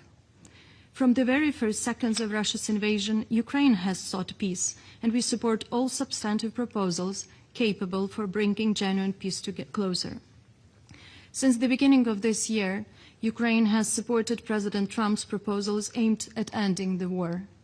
We are ready as before to work constructively with the American side as well as with our European partners and around the world so that the outcome is peace. Ukraine has officially received from the American side a draft plan. We outlined the fundamental principles that matter to our people. We agree to work on the plan's provisions in a way that would bring about a just end of the war. In this context, allow me to make several critical points. First, while Ukraine stands ready to engage in meaningful negotiations to end this war, including at the leaders' level, our red lines are clear and unwavering. There will never be any recognition, formal or otherwise, of Ukrainian territory temporarily occupied by the Russian Federation as Russian. Our land is not for sale. Ukraine will not accept any limits on its right to self-defense or on the size and capabilities of our armed forces. Nor will we tolerate any infringement on our sovereignty, including our sovereign right to choose the alliances we want to join. Any genuine peace process must respect a fundamental principle: nothing about Ukraine without Ukraine, and nothing about Europe without Europe. And let me be equally clear, we will not reward the genocidal intent that underpins Russian aggression by undermining our identity, including our language. Second, support for Ukraine is indispensable. Peace requires strengthened security and sustained financial assistance to Ukraine. Reinforcing Ukraine's defense capabilities is not an escalation. It is the only path to compelling Russia to engage constructively in international peace efforts. In this regard, we express profound gratitude to all partners and allies. This support is an investment in the rules-based international order and global peace.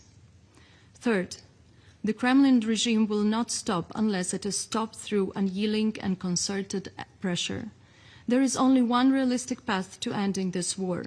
Russia must be compelled to retreat, economically, politically, and militarily.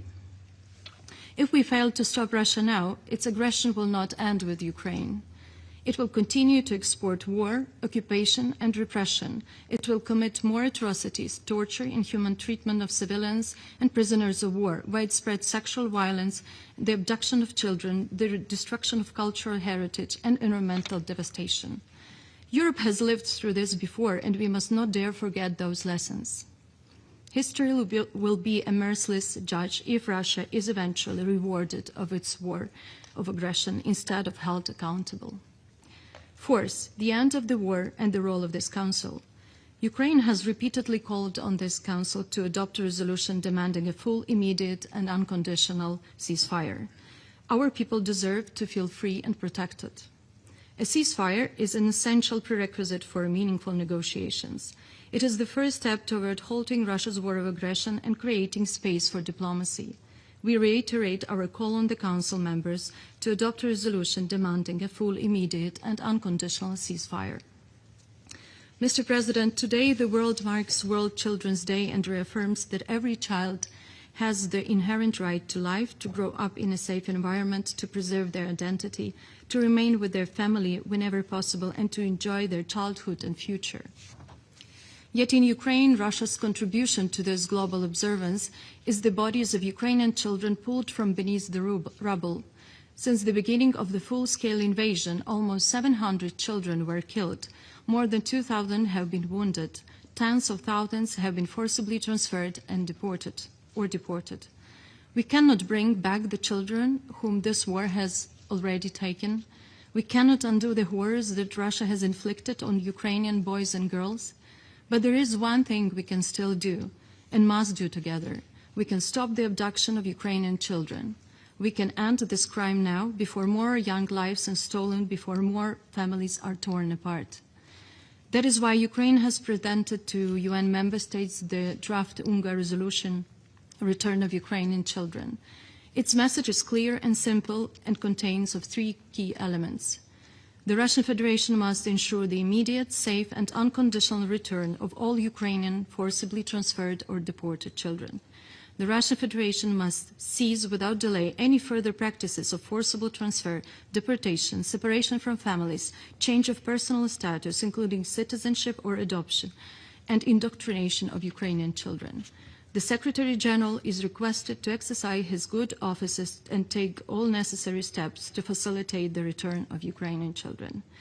The vote will take place in early December, and we call on all member states to support this concrete humanitarian initiative. I thank you, Mr. President.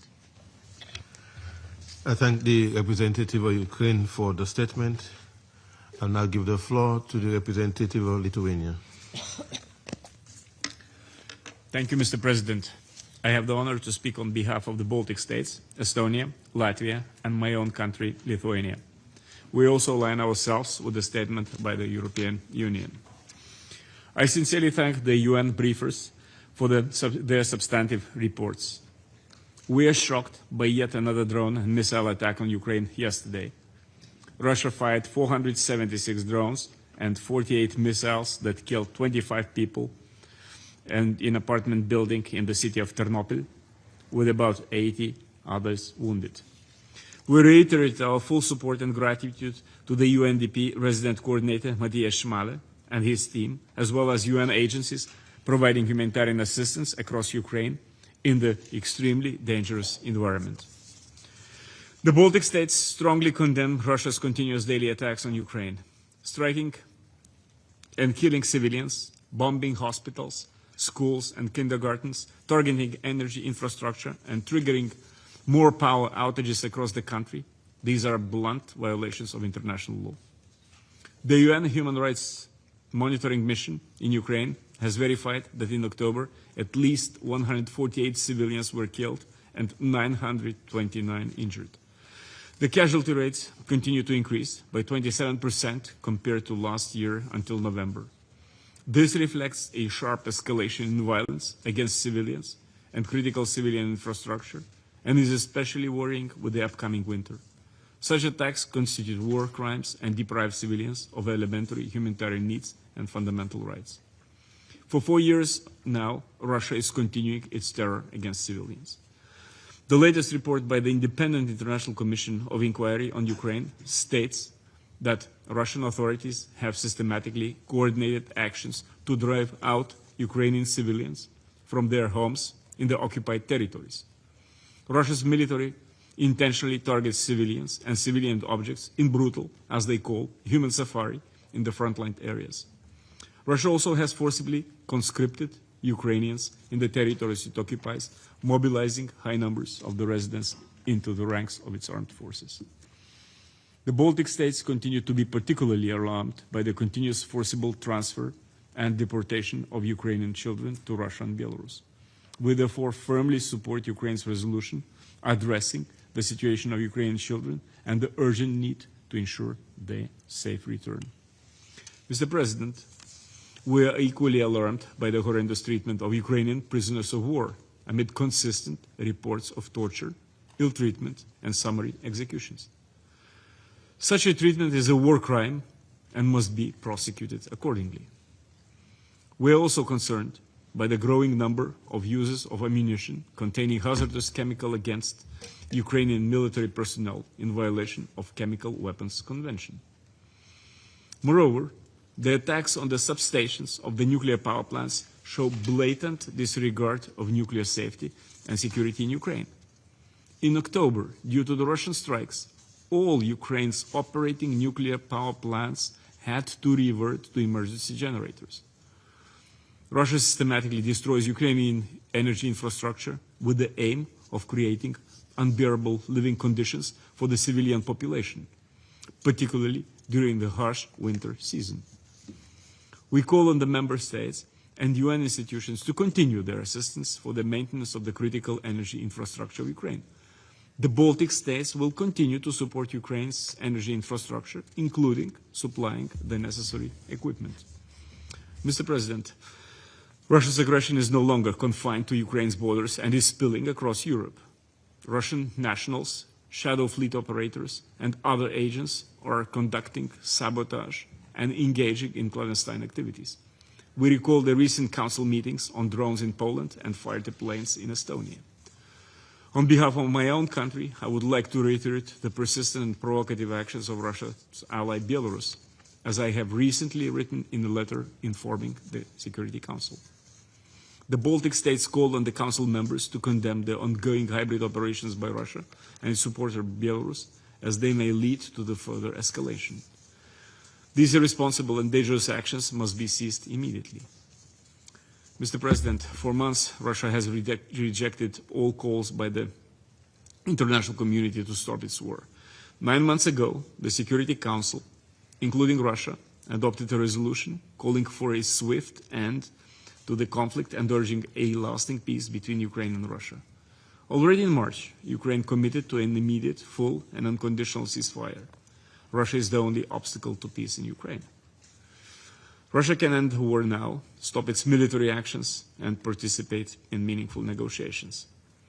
We reiterate our support to the US President Donald Trump's efforts and his call to begin direct negotiations to end Russia's war once and for all.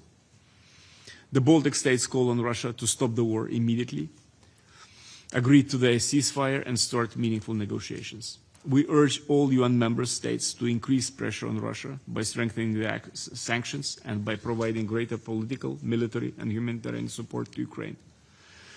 The Baltic states reaffirm our strong commitment to Ukraine's sovereignty, independence, and territorial integrity, and we will continue to provide Ukraine with lasting support to achieve an immediate, comprehensive, just, and sustainable peace in full compliance with international law, including UN Charter. I thank you. I thank the representative of Lithuania for the statement, and I give the floor to the representative of Poland. Mr. President, let me thank Sierra Leone for convening this meeting and our briefers for their updates and informative briefings. Mr. President, the permanent member of this Council, the Russian Federation, persists in making the travesty of its presumed role as a guardian of international peace and security. More than 1,300 days into a full-scale invasion of its peaceful neighbor, Moscow has now launched one of its fiercest offensives in months. We are witnessing heavy strikes in frontline locations, attacks on residential areas, destruction of critical infrastructure, torture and killing of detainees, and continuous deportation of Ukrainian children. As we all heard today in the interventions, yesterday at least 25 people were killed, including 3 children, in the missile drone attack on the city of Ternopil. Russia carried out this attack against the civilian apartment blocks. They directed missiles and drones into the people's homes. Mr. President, 2 months ago, the Council met at the request of my country, following Russia's violation of the Polish airspace with its drones. Now we are facing another major escalation, of which I would like this Council to be rightly informed against the Russian disinformation. On November 15 to 16, 2 acts of diversion targeting Polish railway infrastructure occurred, including the blowing up of a section of the track on the Warsaw-Lublin route, which is crucially important for the delivery of the aid, including the United Nations assistance, to Ukraine. According to the investigation, these were intentional actions aimed at causing a railway disaster. Many people's lives were put at risk. These were the most serious acts of sabotage against Poland since the beginning of Russia's full-scale aggression against Ukraine. Fortunately, a tragedy was averted, but another line was crossed. These actions are evidence of how Russia is spreading its aggression into other countries in the region. 2 saboteurs were promptly identified as, of course, individuals bearing the Ukrainian passports, but one of them was sentenced already in May 2025 by Ukrainian court of an act of sabotage committed on behalf of the Russian security services. The other one was of Donbas origin. Both fled from Ukraine to Belarus, where they were also went after committing the sabotage operation in Poland. As predicted, the incidents are being followed by the Russian propaganda and disinformation, conduct we witnessed all too often in this chamber also today. Russian media are attempting to portray the sabotage as a Ukrainian provocation. We are closely monitoring the information sphere and Russia's attempts to inflict the damage that there, as well as to sow divisions within our own society. Mr. President, all this is happening in defiance of diplomatic initiatives, especially those led by the United States and President Trump, and despite the will of the international community repeatedly expressed here at the UN. Russia has consistently chosen war over peace, destruction over building, and death over life. For self-interest elites in the Kremlin, the massive loss of life, even among Russian soldiers, and the deepening economic crisis at home are of no importance. Moscow shows no interest in halting its unprovoked aggression against Ukraine and even rejects a ceasefire. We will, however, continue to support a just peace in Ukraine, one that is acceptable and supported by Ukraine as a victim of aggression, and in accordance with the principles of international law. We must hold Russia accountable for its actions and deter future wars in our region and beyond. Mr. President, Ukraine's reconstruction will remain our high priority.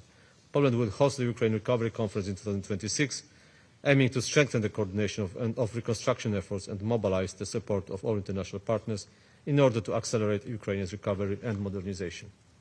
Poland will also continue to support the provision of military assistance to Ukraine, as well as economic sanctions against Russia in order to curb its ability to fuel the war. We call on all peace-loving countries to join in those efforts. Russian authorities must be forced into talks by stronger sanctions and by increasing economic cost of war. The alternative is very grim. The Kremlin's imperialist, neo-colonial demands would in fact deprive Ukraine of its own sovereignty and re-establish spheres and will re-establish the spheres of influence. We reject the very idea of such spheres of influence. We cannot allow the aggressor to intimidate the international community. And in this conflict, there is only one and sole aggressor, and that's the Russian Federation. Thank you. I thank the representative of Poland for the statement. I now give the floor to His Excellency, Mr. Stavros Lambrinidis, Head of Delegation of the European Union to the United Nations. Thank you. Thank you, Mr. President, and thank you to the Presidency for convening this meeting, and thank you to the briefers for their updates. Colleagues, in the 2 months since this Council last convened to address Russia's aggression against Ukraine, the aggressor state has further increased the intensity of its missile and drone strikes, once again throwing aside the calls of members of this Council. It doesn't care. It has, in fact, increased its systematical targeting of civilians and civilian infrastructure in clear violation of international law. On Tuesday, Russian attacks reportedly killed at least 25 people, including children, in 2 residential areas in Chernobyl. Earlier this week, we learned of an unprecedented act of sabotage involving the blowing up of a railway track in Poland. This incident directly concerns the security of an EU member state and its civilians.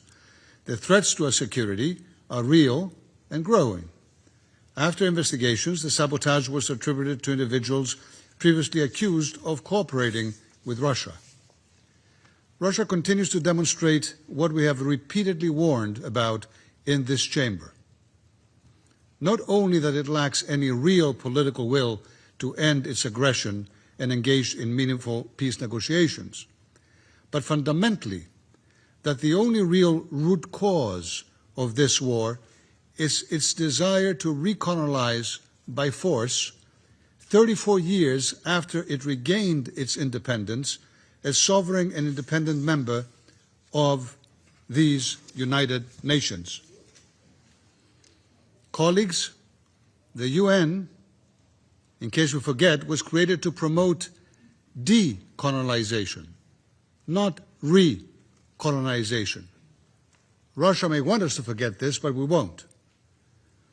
While Russia cynically attacks Ukraine's energy sector ahead of a harsh winter, the call for an immediate, full, an unconditional ceasefire grows even louder. Ukraine demonstrated its readiness months ago. The UN Secretary General reiterated his call yesterday after yet another brutal overnight barrage when he called for a ceasefire, and I quote him, as a first step towards a just, comprehensive and sustainable peace that fully upholds Ukraine's sovereignty, independence and territorial integrity within its internationally recognized borders in line with the UN Charter, international law and relevant UN resolutions, unquote. All members of the Security Council repeated this call today. All except one, Russia. We welcome recent statements to this end by many countries from around the world as well. A ceasefire is a first necessary step towards a just and lasting peace. So today, we once again echo this message to Russia. Stop the killing, stop it, and join Ukraine at the negotiating table. There's a shocking truth, dear colleagues, about this war. According to credible reports, more than 1 million Russian soldiers have been killed or injured trying to conquer Ukraine. On many days, more than 1,000 young Russian men and women perish on the battlefield far from their homes. Over 3 years into what it had planned to be, remember, a 3-day war, Russia continues to be countered by the brave Ukrainian soldiers day after day. Colleagues, the European Union will sustain its diplomatic efforts towards peace, together with the United States and other partners.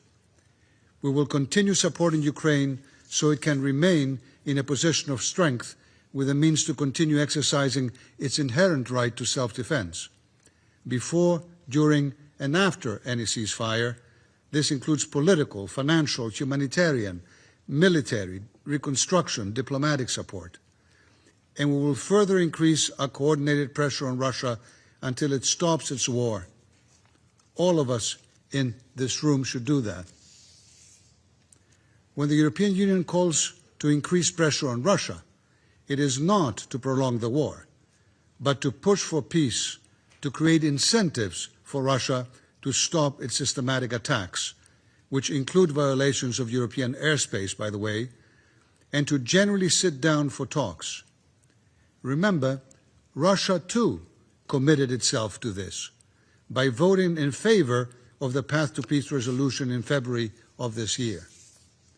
But then again, Russia may feel little compulsion to comply with Security Council resolutions or any other resolutions of the UN if third countries and actors and entities therein continue enabling Russia's war of aggression.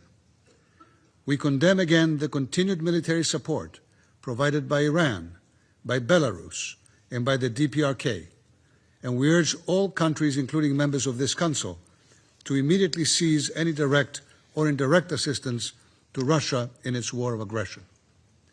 And we call on Russia and Belarus to immediately ensure the safe return to Ukraine of all Ukrainian children unlawfully transferred and deported to Russia and Belarus. We fully support Ukraine's initiative to seize the General Assembly of the immediate need to return the Ukrainian children. The international community must do everything in its power to take concrete measures that facilitate that safe return. Colleagues, in closing, I reaffirm our continued and unwavering support for Ukraine's independence, sovereignty, and territorial integrity within its internationally recognized borders. This may sound like an obvious point, but it is one worth repeating in case Russia hopes that the blatant violation of the UN Charter by a permanent member of this Security Council can be normalized so long as it is continued unabated and so long as the aggression gets worse. Thank you. I thank His Excellency, Mr. Lambrinidis, for his statement. I give the floor to the representative of Germany. Mr. President, I thank the briefers for their insightful remarks at the beginning, and I would like to thank you, Mr. President, for holding this timely debate. It is timely because it is essential that we speak about the continued erosion of the fundamental norms and principles enshrined in the Charter of the United Nations that Russia causes. Russia's war of aggression against Ukraine should be seen for what it is, an assault on these basic tenets of peaceful coexistence, and the incessant and ongoing attacks affect key principles that form the basis of our cooperations in these halls, and they pose a threat to regional security as well as to global peace and stability. It therefore necessitates a collective and decisive response by member states. And I would like to make the following 3 points. Firstly, it is rare that in a conflict, a war, one party is so clearly responsible for its start and for its continuation. Russia deems the fighting and killing more advantageous to its plans of territorial conquest than peace. Ukraine, on the other hand, has reiterated time and again that it is willing to negotiate in good faith to find a peaceful solution. And at the onset of winter, Russia is deliberately targeting civilian infrastructure in Ukraine with rocket and drone strikes, as we've heard. Such attacks are coldly calculated to demoralize the civilian population and in clear breach of international humanitarian law. Families, the elderly, and children, the entire population is suffering. Secondly, the security of most, if not all, member states of the United Nations depends on the upholding of international law. That is why we must preserve the inviolability of the UN Charter and the fundamental rules and principles laid out therein. The invasion of a peaceful country by a permanent member of the Security Council represents a perversion of the UN system which we must never normalize or accept. The privilege of permanent Security Council membership entails a special duty to uphold the UN Charter. Thirdly, a call for an immediate and unconditional and comprehensive ceasefire should be a step which we can all support. It would at once reduce the prolonged and unnecessary suffering of the civilian population, because as the war grinds on, the harmful impacts of the conflict continue to extend beyond Ukraine. That is evident in countless violations of European airspace, as well as most recently the acts of sabotage against Polish rail infrastructure. Mr. President, we will not rest until a sustainable and just peace is achieved, a peace that is rooted in the principles of the UN Charter and negotiated with Ukraine at the table. We need an unconditional ceasefire now to stop the bloodshed and to lay the foundation of trust for sincere negotiations. The people of Ukraine have the right to live in peace and security, and Germany continues to support Ukraine in exercising its legitimate right to self-defense. I thank you. I thank the representative of Germany for the statement, and now give the floor to the representative of Romania. Thank you very much, Mr. President. Since the Council addressed last September the Russian war of aggression against Ukraine, Russia pursued a path of further escalation, increasing the intensity of its missiles and drone strikes. We are appalled by Russia's recent attacks on residential areas in Ternopil, one of the deadliest attacks against civilians so far, following previous waves of large-scale missile and drone strikes on several Ukrainian regions that brought death and grievance to civilians. Russia intentionally targeted critical energy infrastructure. Attacks against civilians and civilian infrastructure violate international humanitarian law. Such attacks, strongly condemned by the Secretary General, are unacceptable and must stop. We reiterate our support and solidarity with Ukraine. The aggressor must not be rewarded with impunity. Accountability is needed more than ever. Mr. President, as a country with the longest border Ukraine has with a friendly neighbor, we are concerned with Russia's irresponsible behavior as it continues to attack Ukrainian civilian infrastructure also in the vicinity of Romania. During the night of 10 to 11th of November 2025, an unmanned aerial vehicle of the Russian military forces violated yet again the Romanian airspace. The fragments recovered by the Romanian authorities from the crash site of the aircraft undoubtedly prove its affiliation and involvement in the massive attack that same night against Ukrainian civilian infrastructure located in the vicinity of Romania. The latest violation of our airspace took place yesterday, November 19th. Following another Russian attack on the Danube port infrastructure of Ukraine in the night of 16 to 17 November 2025, an LNG vessel took fire in the Ukrainian port of Izmail on the Danube, just across the border with Romania. In light of the increased risk of a potential explosion, the Romanian authorities took the extraordinary measure of temporarily evacuating 2 nearby villages to ensure the safety of their inhabitants. Russia is a permanent member of this body and is expected to be a guarantor of international law and the UN Charter, and such actions are unacceptable. We strongly condemn the repetitive nature of violations of the Romanian airspace by Russian drones, which poses serious risks for the safety of Romanian citizens, as well for the security of Romania and the region at large. Mr. President, it is imperative to exert massive pressure to stop this unprovoked war. Romania will fully implement the United States and international sanctions imposed on Lukoil.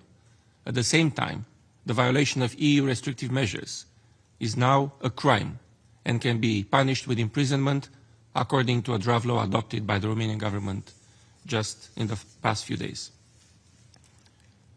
Our long-standing position since day one of the invasion of Ukraine is clear. The achievement of a comprehensive, just and lasting peace needs to be in line with the UN Charter and the principle of sovereignty, independence and territorial integrity. We simply cannot reward an aggressor which has a historical record of relapsing in breaching international law.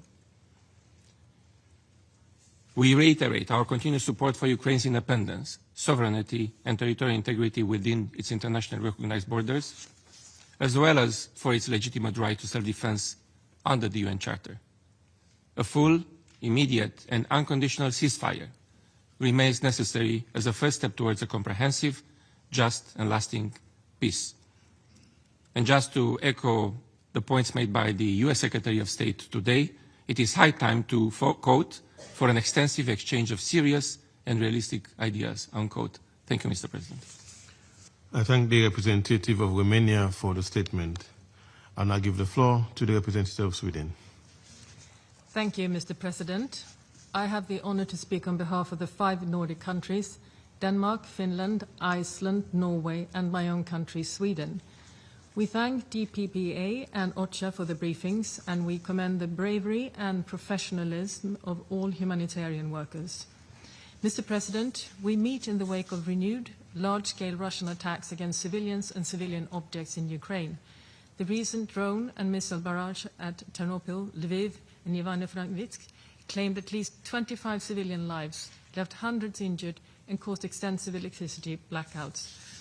This is no coincidence. As we approach the 4th winter of Russia's full-scale invasion, we once again witness Russia's deliberate targeting of residential areas and energy infrastructure across Ukraine.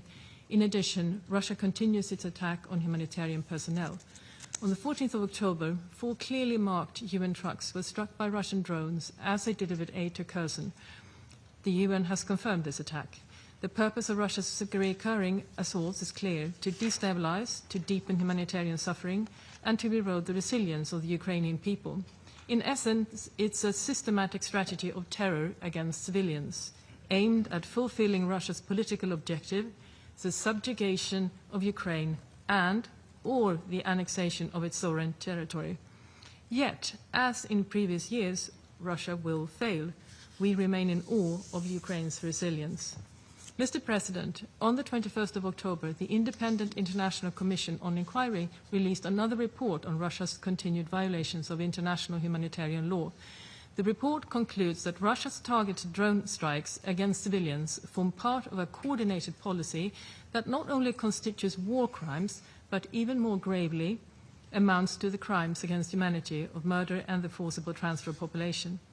We cannot allow these attacks to be met with impunity. There must be accountability for the crimes committed against and within Ukraine.